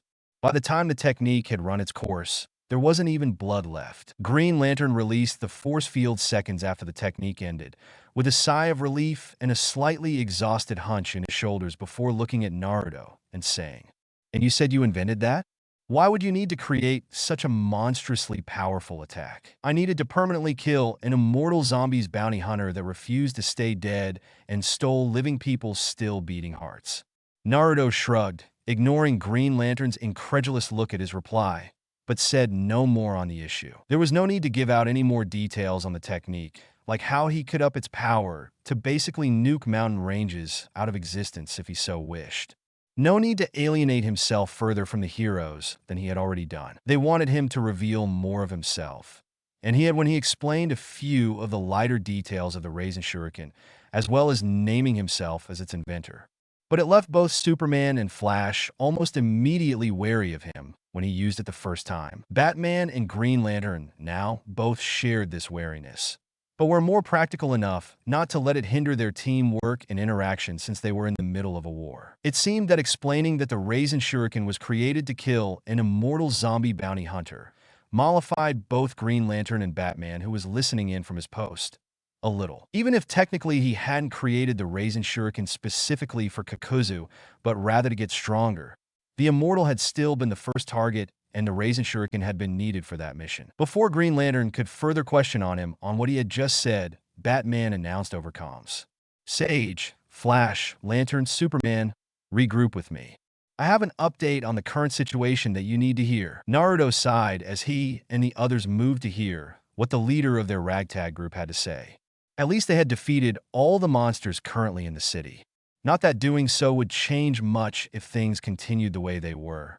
Thankfully, according to Clone that had just dispelled Diana, was ready to step in and reinforce them. "Focus on the mission, Arth." "Your Majesty."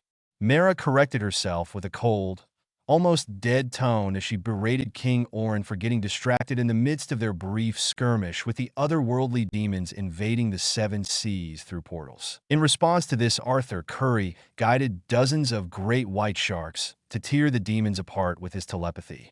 Likewise, with a thought, Mara froze whatever demons survived in spheres of solid water. So highly pressurized the sphere might as well have been solid steel. Clenching her fists, the water imploded, painting it green with the inhuman blood of the demons. "Don't be like that, Mara. I am still just Arthur to you," the King of Atlantis said softly, in a tone that could even be called affectionate and had no place on the battlefield. In contrast to his soft words, The king of Atlantis reared his hand back and threw his seven-pointed trident like a javelin at another demon, skewering its place. A burst of speed allowed him to swim over to the impaled demon in seconds, where he grabbed his trident and swiftly used it to bludgeon two more demons to death that were attempting to catch him in a pincer maneuver. Finishing them off, he then turned back to Mera with that same gentle look that had once been reserved for only her, and said, I know I hurt you, Mera. I swear to Poseidon, I didn't mean for this to happen. It was not supposed to be this way, but me and Gila, I don't know how, but we just bonded." His words were dripping with honest. There was no point in trying to deny anything to Mera anyway. She had been the one to find the two of them together, mere weeks from the wedding. After meeting him, Mera had fallen head over heels for Arthur and gotten to know him better than anyone else. The two had shared countless treasured moments together in which he had given her that same look, that same smile.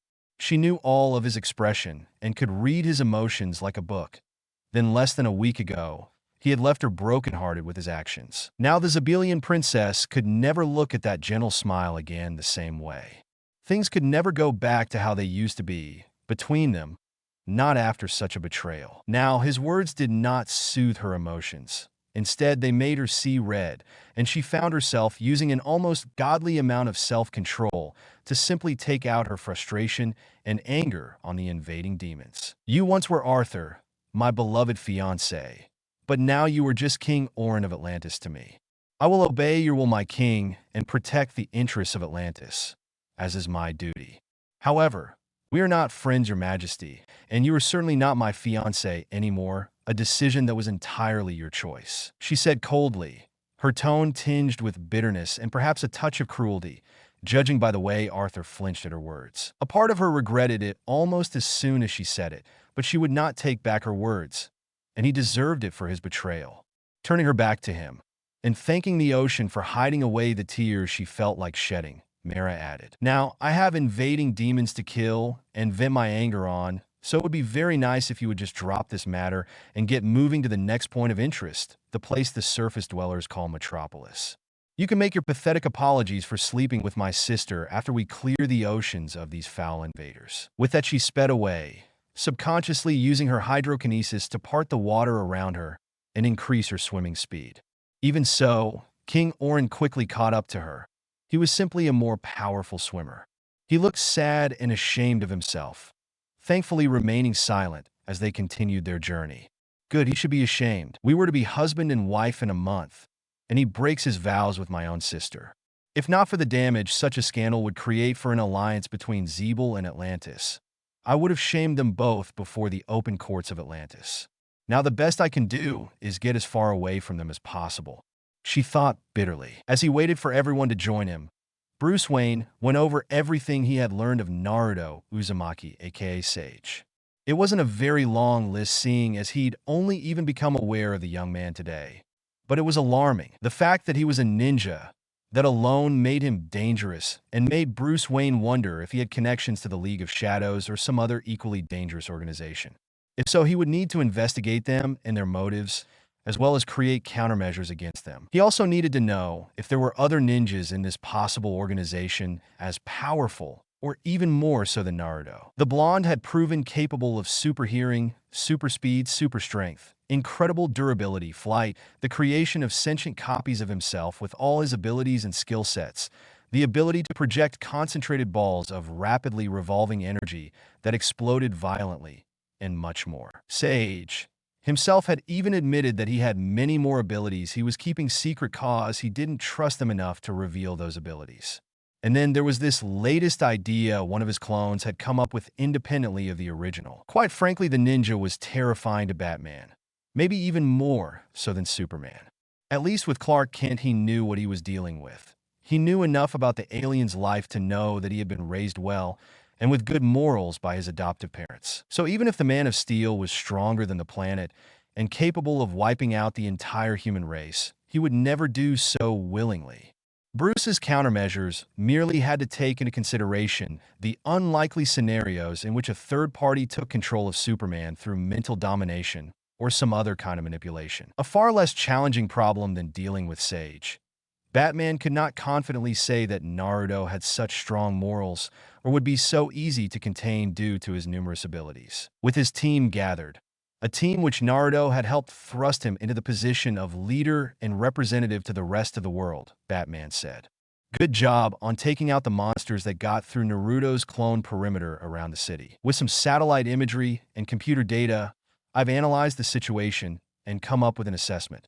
The plan we created earlier this evening is working, but so far we are merely holding the line, and in one city at that. It's better than nothing, Batman. Green Lantern spoke up. This city alone has a population of 11 million, and at most the monsters have only been able to abduct a few hundred. The rest of the world is not that lucky. Nodding his head, Bruce replied to Hal Jordan's comment with, "Indeed, and that's exactly the problem. These monsters roam free across the rest of the world. And while Sage has spread out his clones across the world to halt the invaders, they are a mere stopgap measure, and one that will not last forever. Even here where he has the most clones, they were briefly overrun by a massive wave of the monsters. It's simply further proof that our strategy isn't viable in the long run. These monsters continue to pour through their portals, and their numbers continually rise. Soon even Naruto will grow exhausted. Quite frankly, we need something to turn the tide around and give us a chance of winning, or at the very least stop us from losing before it's too late. Any ideas on what could do that?" Flash asked. Sage's power isn't limitless. Only Superman seems to hold that honor, but it is very versatile power regardless. One of his clones made an interesting suggestion. The clone suggested that instead of digging in and fighting a pointless battle to keep these monsters out of the city while waiting for military reinforcement, we can instead move the people somewhere safer and more defensible so that the military can easily take over. The invaders have clearly shown that they are specifically targeting civilians for capture, likely in order to harvest us for some unknown purpose. In that case, it's more logical to move everyone to a more defensible position, to safe zones in the control of the various militaries around the world. They won't protest at the chance to better protect their own citizens. Batman explained. It sounds good and all, but how the hell are we supposed to move them? None of us can carry enough people, fast enough to make a dent in the population of a large city before the monsters arrive. Better yet, how will we convince the different governments around the world that we are here to help, let alone that we can actually succeed at something like this? Because unless something's changed in the last half an hour, superpowered folk, like us, are still being blamed for this whole mess to begin with. Green Lantern said in an extremely skeptical tone, not having much faith in the plan at all. Batman merely smirked and replied, "Leave that to me? Leave that to you, buddy. You're a guy dressed up as a giant bat." Ignoring the serious creep factor there, what government would deign to give you the time of the day, especially when you don't even have any powers? Hal yelled in disbelief. Humoring the Lantern, Bruce replied, "They will not have choice in the matter. Not after I finish hacking into every military and civilian satellites around the world, and certainly not after I send messages on every television, radio, and online RSS feed in every language native to the region, telling people what to do and how they can get to safety. I've already figured out where to send everyone. I'll be telling their governments as a formality, and so that their soldiers don't start shooting civilians when they suddenly pop out of thin air." Pinching the bridge of his nose in exasperation, Hal Jordan, much to Bruce's amusement, muttered, "Why did I even ask? Okay, I kind of get that you have a plan to enlist the cooperation of the different governments around the world, but that doesn't explain how you plan for us to move everyone. I may be fast, but I can only carry a few people at a time, and running back and forth between cities all over the world and their designated safe zone would tire even me out quickly." Flash aired his concerns. "That would be my job, Flash," Naruto said with deep sigh, looking a little hesitant. It was obvious to Bruce that Sage was less than pleased that a clone had gone behind his back and revealed something that Naruto wasn't quite ready to reveal to them. This knowledge was both interesting and valuable to the Gothamite. When the clone had come to Bruce with his solution, well, Batman hadn't known what to think really, aside from giving Naruto a higher threat rating than he had initially done. It was something that was so far outside of his area of experience that it seemed like a joke to him, but Naruto Uzumaki was being entirely truthful. This was the real deal, a solution to their problem that was both convenient and easily implemented. Well, easy for Naruto to implement, or so he implied. With the lives of billions on the line, Bruce accepted it and was unwilling to second-guess it. But he couldn't help but feel a sense of trepidation. A sense that things wouldn't continue to go as easily as they had so far. Whether Naruto was the cause of these feelings or something else remained to be seen, but Bruce intended to keep a closer eye on the ninja. For now, he watched as Naruto and the others interacted. What do you mean by that? You're already fighting these monsters with your clones? Want to put a strain on you to try and deal with transporting civilians as well? Superman asked. The godlike alien was, despite his mistrust of Naruto, willing to work with him for the greater good. Good, he needed them to work together. It was one thing to be suspicious of newcomers and unknowns. It was another thing entirely to turn down a helping hand when lives depended on it. Batman was glad that Clark wasn't that foolish. I can create markers which I can teleport people to, Sage announced in a resigned tone. Everyone but Batman immediately turning to him to stare in shock. Naruto, however, ignored this and continued, saying, "Don't look at me like that. I already told you I have other powers and more secrets that you will have to earn before I trust you with them. This is just one of those secret abilities I have. It's not something I can use carelessly either, at least not on this scale." There were grumbled from Flash and Green Lantern before Superman asked, "So you plan to basically shuffle around 7 billion people?" Naruto snorted in amusement at the ridiculousness of that idea before replying. "I'm good, but not that good. If all goes well, it will be hundreds of millions at the most, and mostly in major cities, which are the invaders' priority targets at the moment. Still, I need to find these people first, which is where Flash comes in." "Me?" Flash asked in surprise, looking to Batman for confirmation. With a nod of his head, Bruce said, "Yes. Your job is to find every last man, woman, and child so that Sage's clones can teleport them." The way he explained it was that he needs to either be in physical contact or his energy must be in contact with whomever he's teleporting, and he can only send them to his markers, which I believe your clones have finished distributing at the locations I gave. Sage frowned and gained a far-off look, as if his mind was elsewhere before replying. "Yes.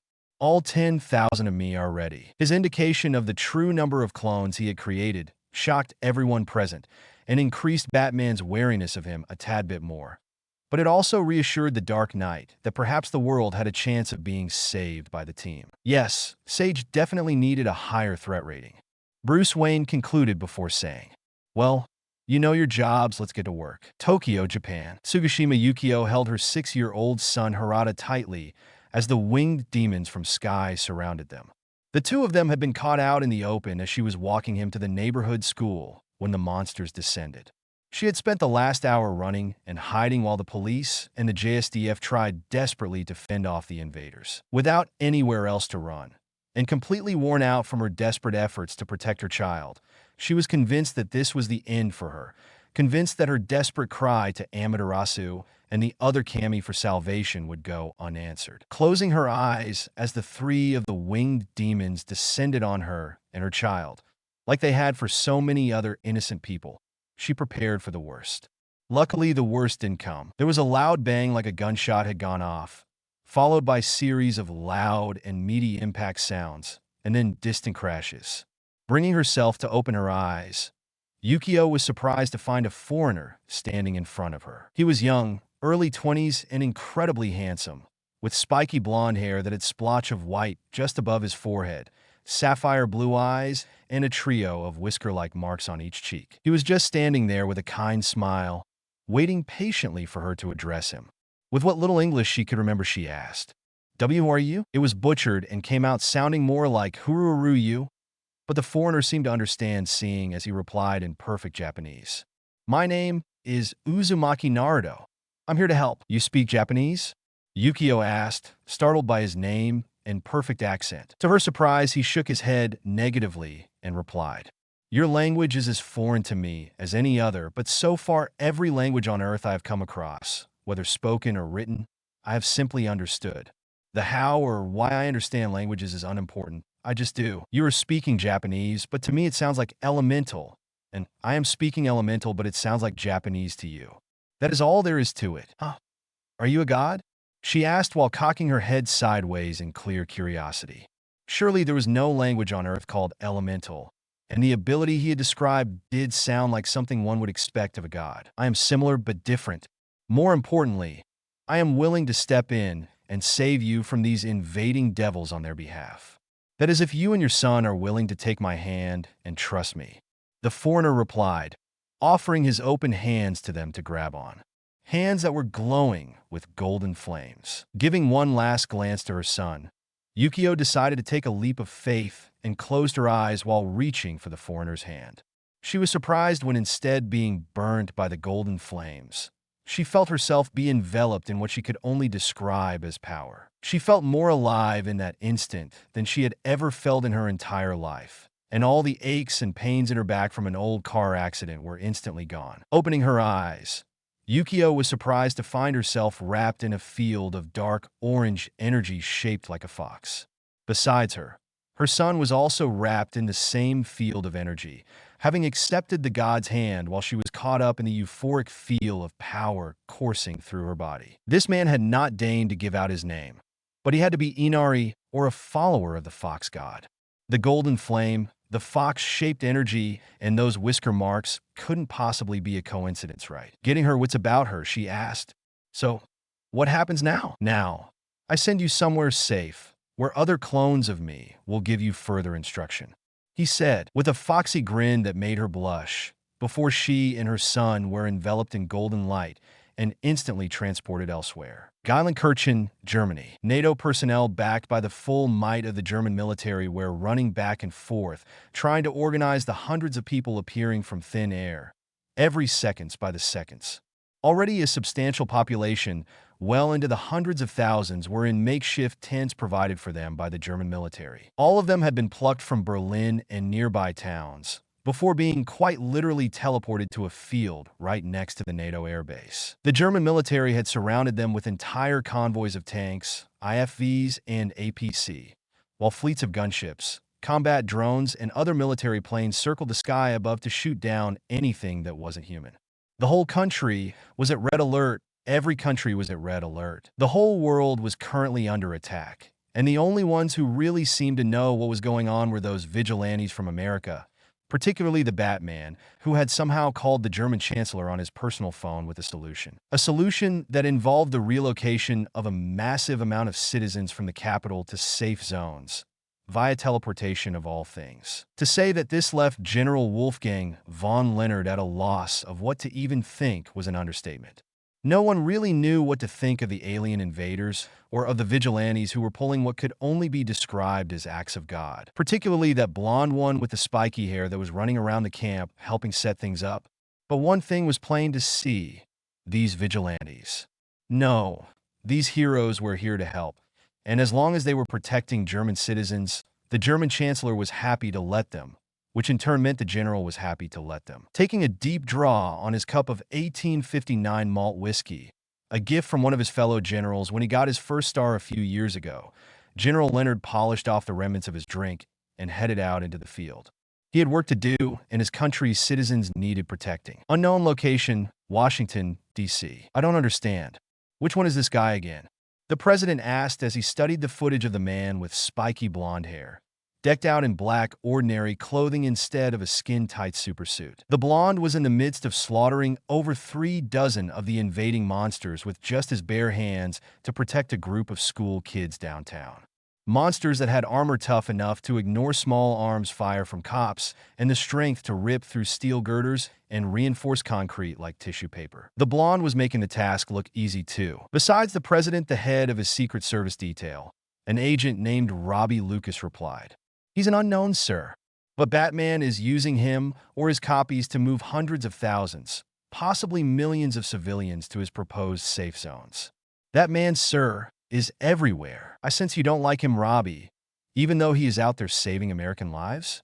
the president asked with a raised eyebrow, knowing exactly what Robbie was thinking. The agent having joined the now president's detail years ago when he first became a senator. "No, I don't, sir. And not just him, all of their kind. How am I supposed to do my job and protect you and your family in a world where people can fly and rip monsters to pieces with their bare hands?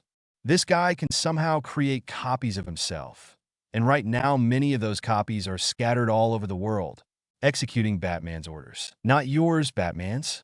The same Batman who just hacked the world, and more importantly, America's civilian and military network, because he could. Robbie finished his explanation, turning it into a slight rant, which was a tad bit biased, but the president didn't mind. He had specifically asked for this. I see you feel quite strongly about this, the president said with a thoughtful expression of his own.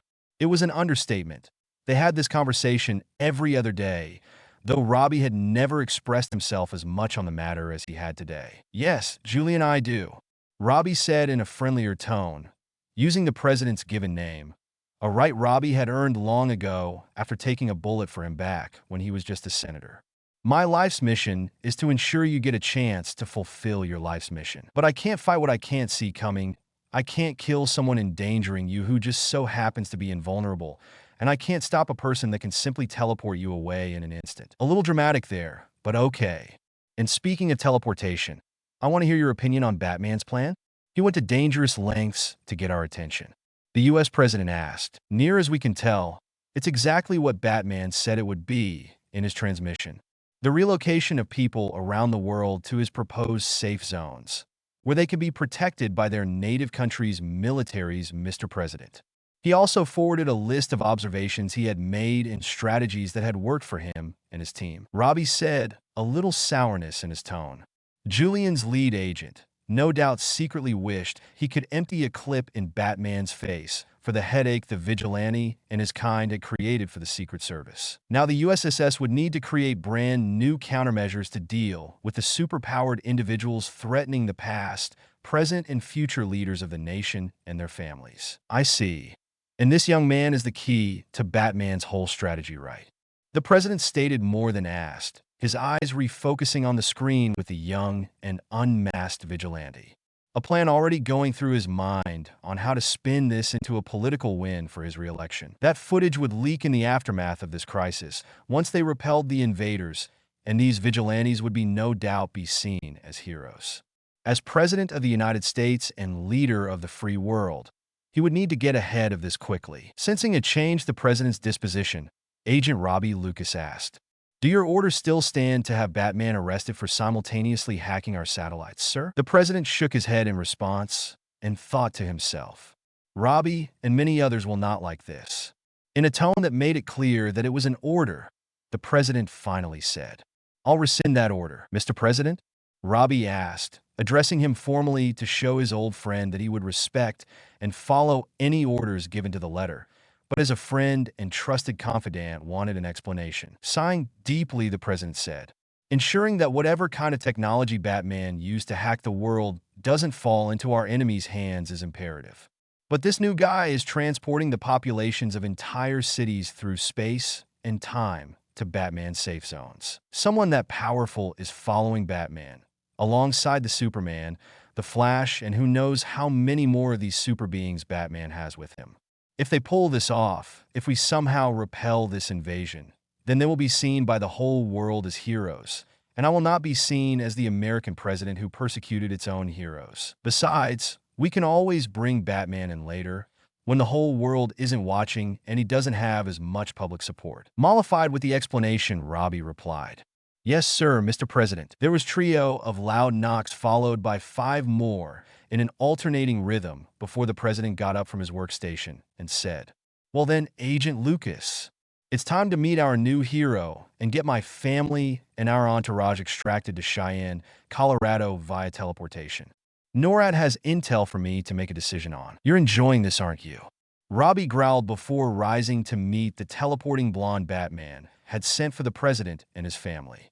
Had it been up to Robbie Lucas and the United States Secret Service, this meeting would never have happened, but it wasn't. The White House was surrounded by the invaders, and there was no other quick way to extract the president and his family. It was President Julian Anderson who made the decision to take up Batman's offer of extraction. So the Secret Service just had to grit their teeth and bear with it. A corona of brilliant energy surrounded Naruto Uzumaki in the form of golden flame, while he hovered above the ground, legs crossed in the lotus position. He had been channeling power for mere minutes, but across the world the reports were the same.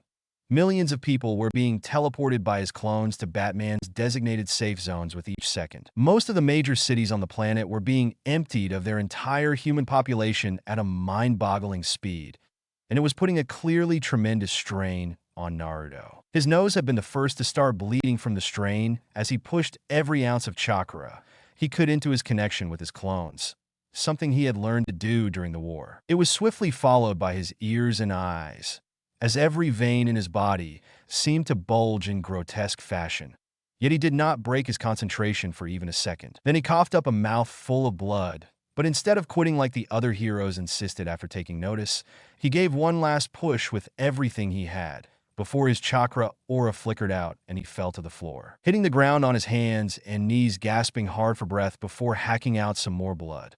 Sweat dripped from his forehead in fast-flowing trickles, while his whole body shook with exhaustion.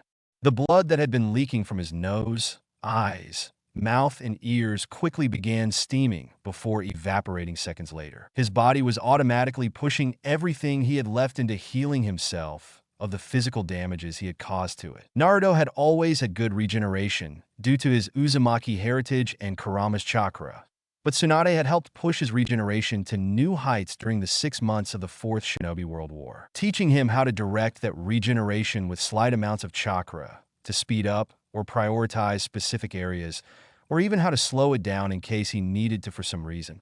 She'd also taught him the basics of medical ninjutsu, nothing complex, but enough to diagnose a patient with his chakra, as well as knowledge about human anatomy. His 6 paths healing ability, filling in the rest of the gaps. The sheer amount of knowledge and training he had received from Tsunade, significantly speeding up and heightening his regeneration to a point that it was easily comparable to that of the first Hokage, Hashirama Senju, making him in turn extremely difficult to kill. Even so, the strain of channeling enough Sage Chakra to power over 10,000 clones across world, and then have them transfer over 400 million people to the safe zones. To say it was a tremendous burden was an understatement.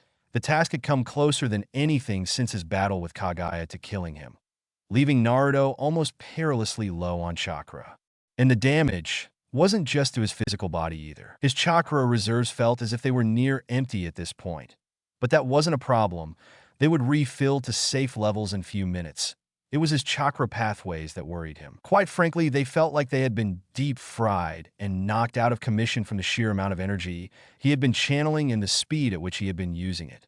All but the smallest trickle of chakra through his pathways hurt. Right now, he couldn't perform another jutsu if his life depended on it, and his pathways would need time to heal, possibly up to between 30 to 45 minutes.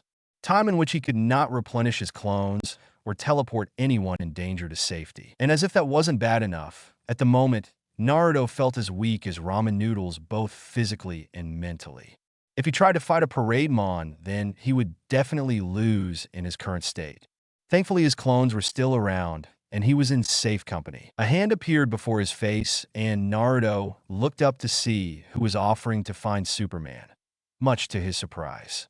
When he wasn't acting as bait for one of Batman's plans, the Man of Steel's job had been protecting the Metropolis Safe Zone, a football stadium and its surrounding facilities in the New Troy district. It was packed to the brim with people, 11 million people to be exact. It had taken the combined efforts of the Flash and hundreds of Naruto's clones to get food, water, medication, and any other supplies that were deemed necessary to just about everyone in the safe zone. But even with sealing scrolls making the job considerably easier, moving the supplies and gathering all those people to the safe zone had been hard work. Grabbing the offered hand, Naruto was pulled to his feet, which he stood on shakily at first before getting his balance under control. A bottle of water was handed to him by Green Lantern, which he gulped down almost desperately, followed by a towel to wipe away the sweat by Flash. The kindness his new teammates were showing him surprised him a bit. It was a 180-degree turn from the wariness and sometimes blatant mistrust he had been shown earlier that evening when he first used the Raisin Shuriken. "Thank you," Naruto humbly said, but Superman shook his head, as if to say his thanks were unnecessary. "We've been unfair to you, Sage. Well, me and Flash, that is. You didn't identify yourself as superhero, but rather a warrior, so we've all been keeping you at arm's length in our own ways. And then there was that Raisin Shuriken technique you used. Well, for someone like me who can see all those energy blades at the microscopic level," Superman explained. Flash immediately picked up where Superman ended. "And someone like me who watched it all unfold, slowly." It's a horrifically terrifying application of your power. And so we judged you without even really considering that you might have had a good reason for creating something like that. I looked at you with the same suspicions as I would a potential villain. Lowering his head, slightly Superman said, "What we're trying to say is that we are sorry. Watching you struggle to channel all that power, desperately working to save as many people as you can. It drove home the fact that you are just as much a hero as any of us, perhaps even more, and we had no right to judge you, especially when we don't know anything about you. Please forgive us, Sage. There is nothing to forgive, guys. I don't think that you were wrong to be wary of me. In fact, due to how I grew up, it's expected, comforting even, in its familiarity. I am Ninja. I was raised in a world of violence, where you did not trust anyone save those from your own village.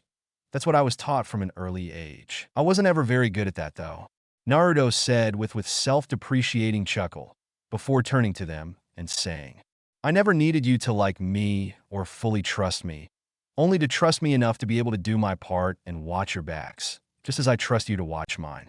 And you've already done this for me. It's more than enough. It's not right. Green Lantern is my friend, but I only met Superman and Batman tonight. I was willing to trust and cooperate with them as soon as I met them, but as soon as I saw the effects of your Raisin Shuriken, I treated you as if you were not one of us, just someone we needed in the meantime. I treated you like something to be used and discarded. You're a part of this team, and it's not right." Flash insisted. Sighing, Naruto said with a chuckle, "The irony of this situation is that is exactly how a ninja is supposed to be treated. But then again, that was the old way of doing things, and we've outlived those archaic ways." Looking up to Flash and Superman, he said, "You two really are one of a kind. Your conscience won't even let you fight a war without settling your inner feelings. Fine, I forgive you, but really it's unnecessary. It would be a different story if you were completely unwilling to cooperate with me and people died cause of it, but not once did you object to my ideas or refuse to back me up. For me, such actions showed me enough about you guys for me to want to work with you, to even proud of it." Superman held out his hand to shake it as he said, "Thank you, Sage. This fight isn't over, but I can definitely say that it's been an honor working with you so far." Taking the hand and shaking first Superman's hand and then the Flash, Naruto replied, "Agreed. Geez, you guys. Let's save the congratulating each other for after we win."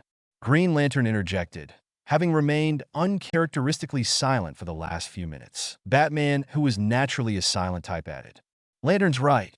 We are a long way from being done here. The safe zones are keeping millions safer than the cities could, but my satellites are picking up a large number of the monsters headed our way." "Yeah, about that. I got us some backup."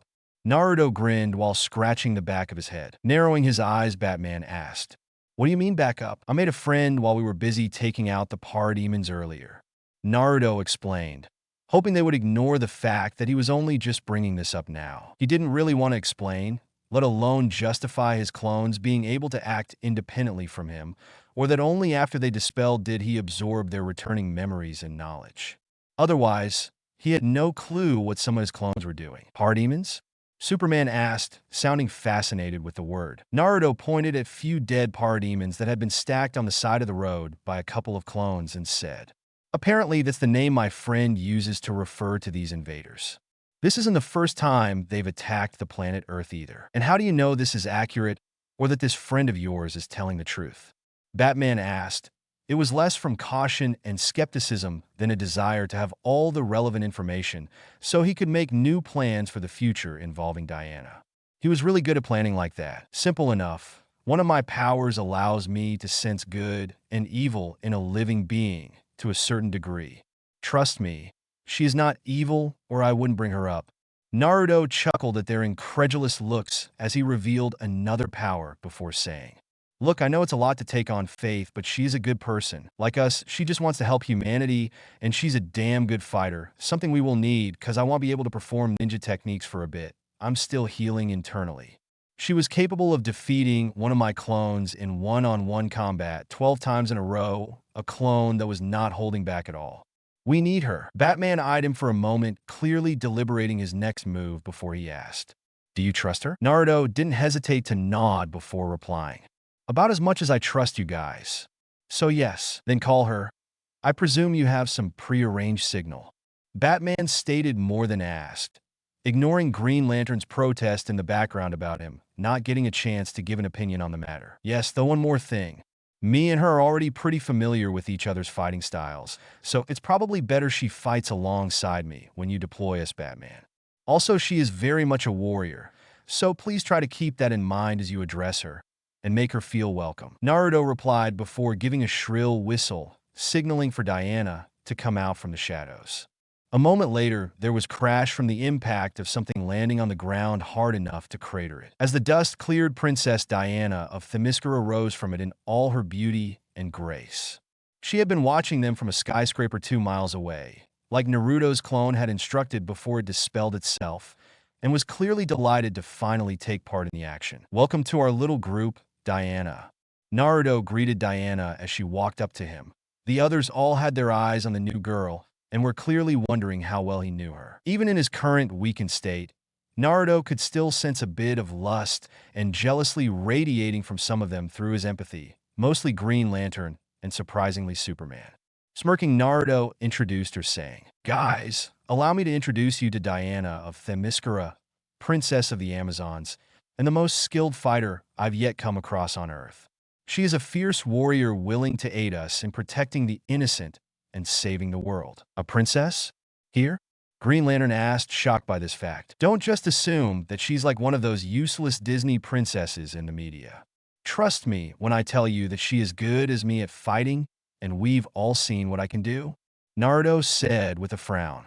While it was true that most princesses didn't fight, even in the elemental nations, the stereotype that princesses and royalty were weak because they were royalty and lived a soft life did not really exist in the elemental nations.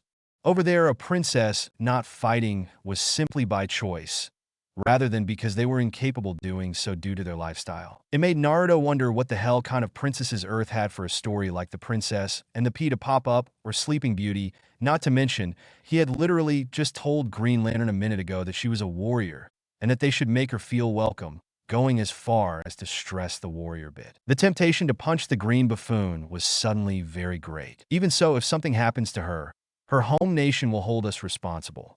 Flash interjected, "You don't have to worry about Themyscira. We are Amazons. War is in our blood. Should I fall in battle, I will be honored by my sisters, and you will not be held responsible." Diana simply offered, "Okay, now that we got that cleared up, Diana, perhaps you can tell them what you told my clone," Naruto said, forcing a change in the topic so as to rush things along before he punched one of his teammates. "I don't know as much about them as I would like. My mother, Queen Hippolyta, tried to shelter me from such dark knowledge for most of my life. However, what I do know is that these invaders have been to this world before, thousands of years ago at the dawn of human civilization," Diana explained. "Naruto mentioned a little about that, but I'd like to hear the details from you." Batman said, very focused on Diana now. "These parademons are merely mindless soldiers that follow the will of their god and ruler. And make no mistake about this, their ruler is a real god. He is known as Darkseid, the god of evil, the tyrannical ruler of Apocalypse, a world that sits beyond the boundaries of the universe itself, also home to the new gods. They are a species of deities that differ from the gods of Earth in some way currently unknown to me. Most of what I know about the new gods and Darkseid is merely knowledge passed down from the older Amazons who personally fought as agents thousands of years ago. I didn't yet exist back then," she confessed, looking a little ashamed that she knew so little. Naruto gave her an encouraging smile that made her smile back at him. However, her words caused no small amount of shock for some of the heroes, especially when they realized the meaning behind them. Flash was the first to deduce what she had said and asked, "Wait, are you saying that your people live for thousands of years?" Diana merely nodded as if it was no big deal as she replied, "I myself have lived for over 1,000 of your years, according to your calendar. Yet, I am a mere child in comparison to Mother and the other Amazons. I don't know how long they have lived, but they have been around long enough to remember what Darkseid did to this world the last time he graced it with his presence." "What did he do?" Superman asked warily. Diana frowned as she continued her story, saying, "You have to understand something first. Back then, all mankind had for weapons were spears and arrows.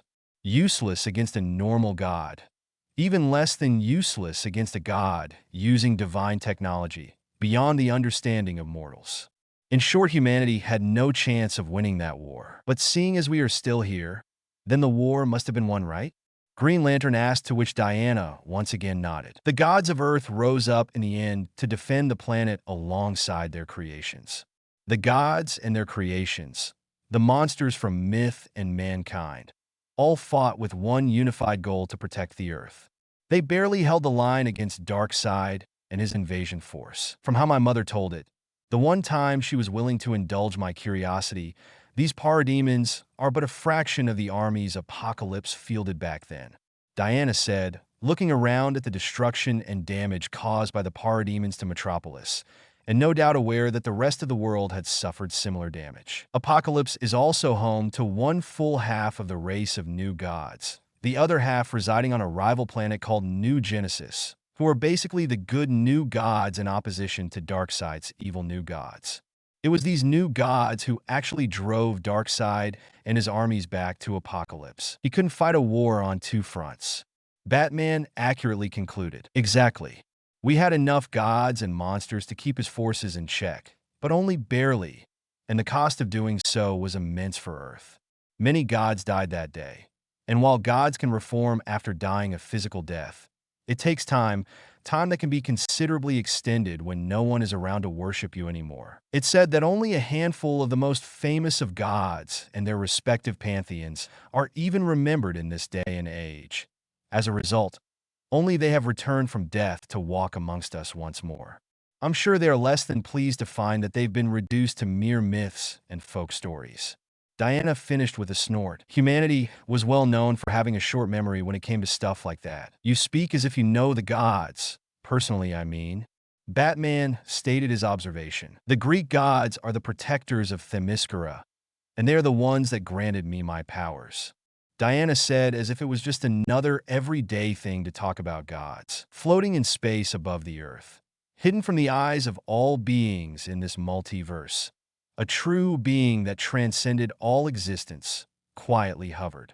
This being had its gaze set firmly on the blue marble of a planet that was humanity's home, watching steadily as the armies of Apocalypse invaded Earth and reaped a toll in human life. Yet it was no near as much loss as the being had initially expected, thanks to the efforts on one truly admirable young man. The being would have liked to watch the transpiring events for a little longer, but it seemed everything was coming ahead. The climax of this story's arc was just beginning, and despite the being's omniscience, the being had blinded themselves to this timeline's future so as to better enjoy it as it unfolded. With a small but genial smile, the being said, "Looks like it's time for the action to really kick off. It's time for you to prove to me that you were worth the time and investment I put into saving your life. Show me the future I glimpsed when I found your half-dead body floating around the empty abyss. Bring it forth, so I may be in awe of you mortals once more. Show me what kind of hero you are, Naruto Uzumaki, and in doing so show the whole world what you are worth, my dear little godslayer." Metropolis Harbor, Metropolis. There was a thunderous crack, as the very earth shook and the waters raged, as if Poseidon himself had decided to unleash his wrath. A pillar of pure energy shot into the sky, as the ocean water caught fire in the distance and swirled lazily in a mockery of Naruto's family name. When the energy finally dissipated, it revealed a massive tower rising out of the sea. A single glance at it was enough to tell anyone that the tower was not of human design. In some ways, it appeared almost organic, rounded and smooth.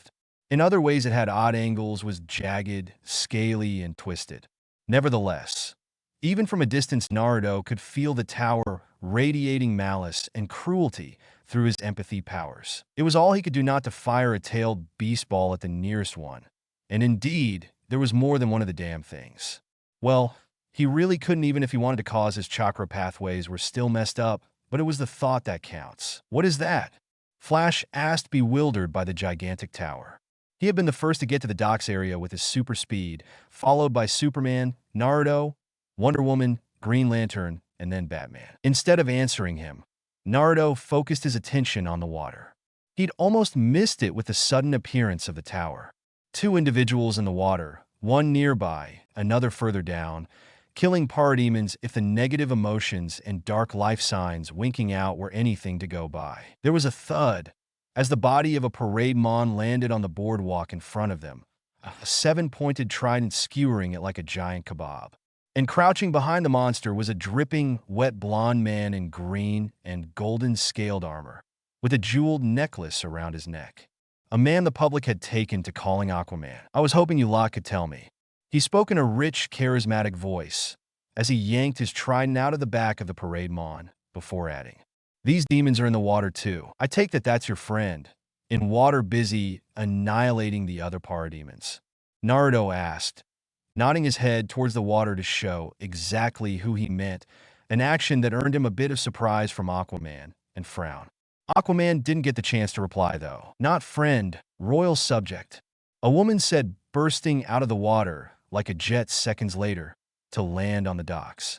In a word, she was beautiful. She had rich red hair that somehow managed to look both wet and dry at the same time, and would have marked her as an Uzumaki in the elemental nations. Blue, almost aqua-colored eyes that seemed to glow with hidden emotions, and a heart-shaped face with high cheekbones and light pink-colored lips. She was clothed in a form-hugging full-body suit made of countless green, interlocking scales resembling those of a fish and lined with gold. The outfit had a low V-neck that hinted at an impressive amount of cleavage, yet hugged her curvaceous figure in a way that any man could deeply appreciate. The sleeves of the outfit were missing, showing her muscular arms, save for the jade arm guards covering each of her forearm. Around her waist, she wore a belt with numerous little sections, like small pouches, while its buckle was made of gold and in the shape of a letter A. The woman's words seemed to have a negative effect on Aquaman, as Naruto felt his emotions instantly plummet, but the blonde waterman quickly rallied himself again and arrogantly asked, "Who is in charge of this group?" "I vote me." Scowling as his fellow blonde, Naruto replied, "We already got a leader, and he is currently dressed like a giant black bat. You want to lead, you better prove you are better than him, and more importantly worth following." Naruto finished by thumbing at Batman, who merely frowned, but said nothing. A giant Emerald X materialized in the air between the heroes, followed by a loud buzzer sound going off, as Green Lantern interjected saying, "No, back up people. I am not about to take orders from just anybody. Who the hell are you two anyway?" They call him Aquaman. The lady is an unknown, though she has been seen in his company on occasion. The answer came from Batman, and it startled everyone save Naruto, who was already aware Aquaman's existence thanks Madame Xanadu. "Aquaman is real?" Green Lantern asked in disbelief, looking like the world no longer made any sense to him. "I'm standing right here," said Atlantean spoke up, fed up of everyone talking about him, as if he wasn't present. It didn't help one bit seeing as Green Lantern continued to ignore him and muttered to himself, "First Batman is real, now Aquaman is real. Be polite, Lantern," Flash said in a low voice, after elbowing his friend in the ribs much to Green Lantern's annoyance. Diana, however, was delighted by the news, smiling at the newcomers as she joyfully proclaimed, "Greetings, Atlanteans. Quite a day for a fight, is it not?" In response, Aquaman frowned at the greeting and asked, "How do you even know that I am Atlantean?" "I am Diana of Themyscira," she promptly replied, making Aquaman's partner smile and step forward to talk to her fellow female. Clearly, she was not too interested in talking to the man. "An Amazon. Here. I thought your people no longer involved themselves in the affairs of mankind," the woman said, finally interested enough to engage in the conversation. Diana happily replied, "I could say the same about your people, but here you are." Nodding in acknowledgement of her point, the redhead said, "Indeed, Diana of Themyscira. However, I am not of Atlantis. I am Mera of Zebel, another city-state of the old Atlantean Empire, and currently a rival kingdom to Atlantis. Technically, they rule us, but we are our own thing." Aquaman, who had seemed so confident and arrogant since his arrival, seemed to once again deflate at those words, and Naruto sensed a deep sadness and regret coming from him. But it was only for a moment, before he composed himself and lightly nudged the parade mon he had killed with his foot while saying, "This demon I killed was in my ocean." It said of a device that tore open a hole in the water and more of its kind flew out. "You're obviously gathered together to fight them." "I suppose we have," Flash replied after looking around, giving everyone gathered a once-over. Nodding his head, once he confirmed that everyone present was ready to fight, Aquaman said, "Then the question is, what do we do next? Any thoughts? Oh, a noble leader?" Naruto teasingly offered Batman. He had been quiet for a lot of the conversation, much like Superman and Batman, and now felt the need to speak up. Those towers appeared for a reason, and the parademons are circling them as if assembling. Let's find out their purpose. We need to get inside one and figure out what they are for, how they work, why they are here, and how to break them. Turning to Naruto, Batman asked him, "Do you think your clones can blow them up with your Raisin Shuriken attack if worst comes to worst? You said they can do the same things you can do. So even if you were still healing, they should be fine, right?" "Yeah, Mike can blow it up. Not sure if a Raisin Shuriken will cut it, though. That tower is huge. Don't worry, I got something more explosive in mind for the job. Just leave it to me." "Air them."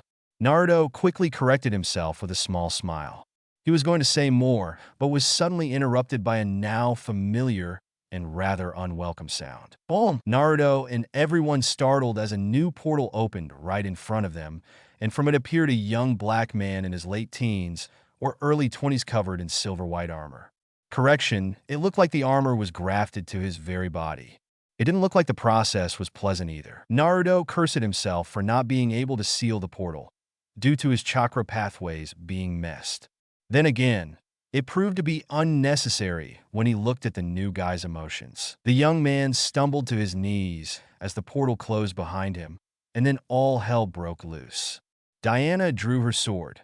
Mera created a vicious-looking spear of solid water to skewer him with, and Aquaman aimed his trident at the newcomer. In the same amount of time, Green Lantern created a giant hand which moved to clamp around the young man and more than likely crush him, while Superman, Flash, and even Batman subtly prepared for combat. Naruto had no intention of let that happen, however. In a burst of speed that left little more than an afterimage, Naruto moved forward to intercept Green Lantern's attack. And with a single punch, Green Lantern's giant hand shattered it into thousands of emerald pieces that quickly faded into nothing. Naruto felt rather impressed by his body's physical capabilities, despite not being able to use his chakra. Startled by this, Green Lantern yelled, "Hey, what the big idea? I had this one. Use your eyes, you fool." "He is not a parade mon, he's just a scared kid," Naruto responded, making everyone take a second look at the young man. The fact that he had arrived via the same portal as the parademons had put everyone on edge. That he mostly did not look human had not helped. However, Naruto could sense his emotions and knew that neither he nor his armor were seeped in the same evil taint as the parademons. This guy was obviously something else, and the others must have recognized this too, seeing as one by one they all started to put away their weapons. "Sage, how can you be sure he is not an agent of the enemy?" Being thorough as always, Batman asked him. It surprised Naruto to find through his empathy powers that Batman was completely trusting him with this decision. "As you remember, I reacted negatively to the parademons when they first appeared. That's because I can feel their darkness. To me, their hate, cruelty, and evil are something almost tangible, something almost infectious. So my powers activated automatically to shield me. This guy is none of that. He's just a kid that's scared out of his mind, with regular human emotions but still trying to do the right thing. Also, if he is here, then he, like all of us, came here for a reason." Naruto assured Batman, and felt relieved when Batman accepted his word. "You don't think it's coincidence that he's here?" It was a statement from Batman rather than a question, and it was true. Them all gathering here wasn't an accident, but destiny or some other higher power. He would know. He wasn't from this dimension after all, and had been a child of prophecy in his native dimension where he completed said prophecy and brought peace to the world at the cost of everything he cared for. He should have died, but was brought here to another world in a time of crisis, desperately needing heroes to save it, and had leaped right into the fray without a second thought.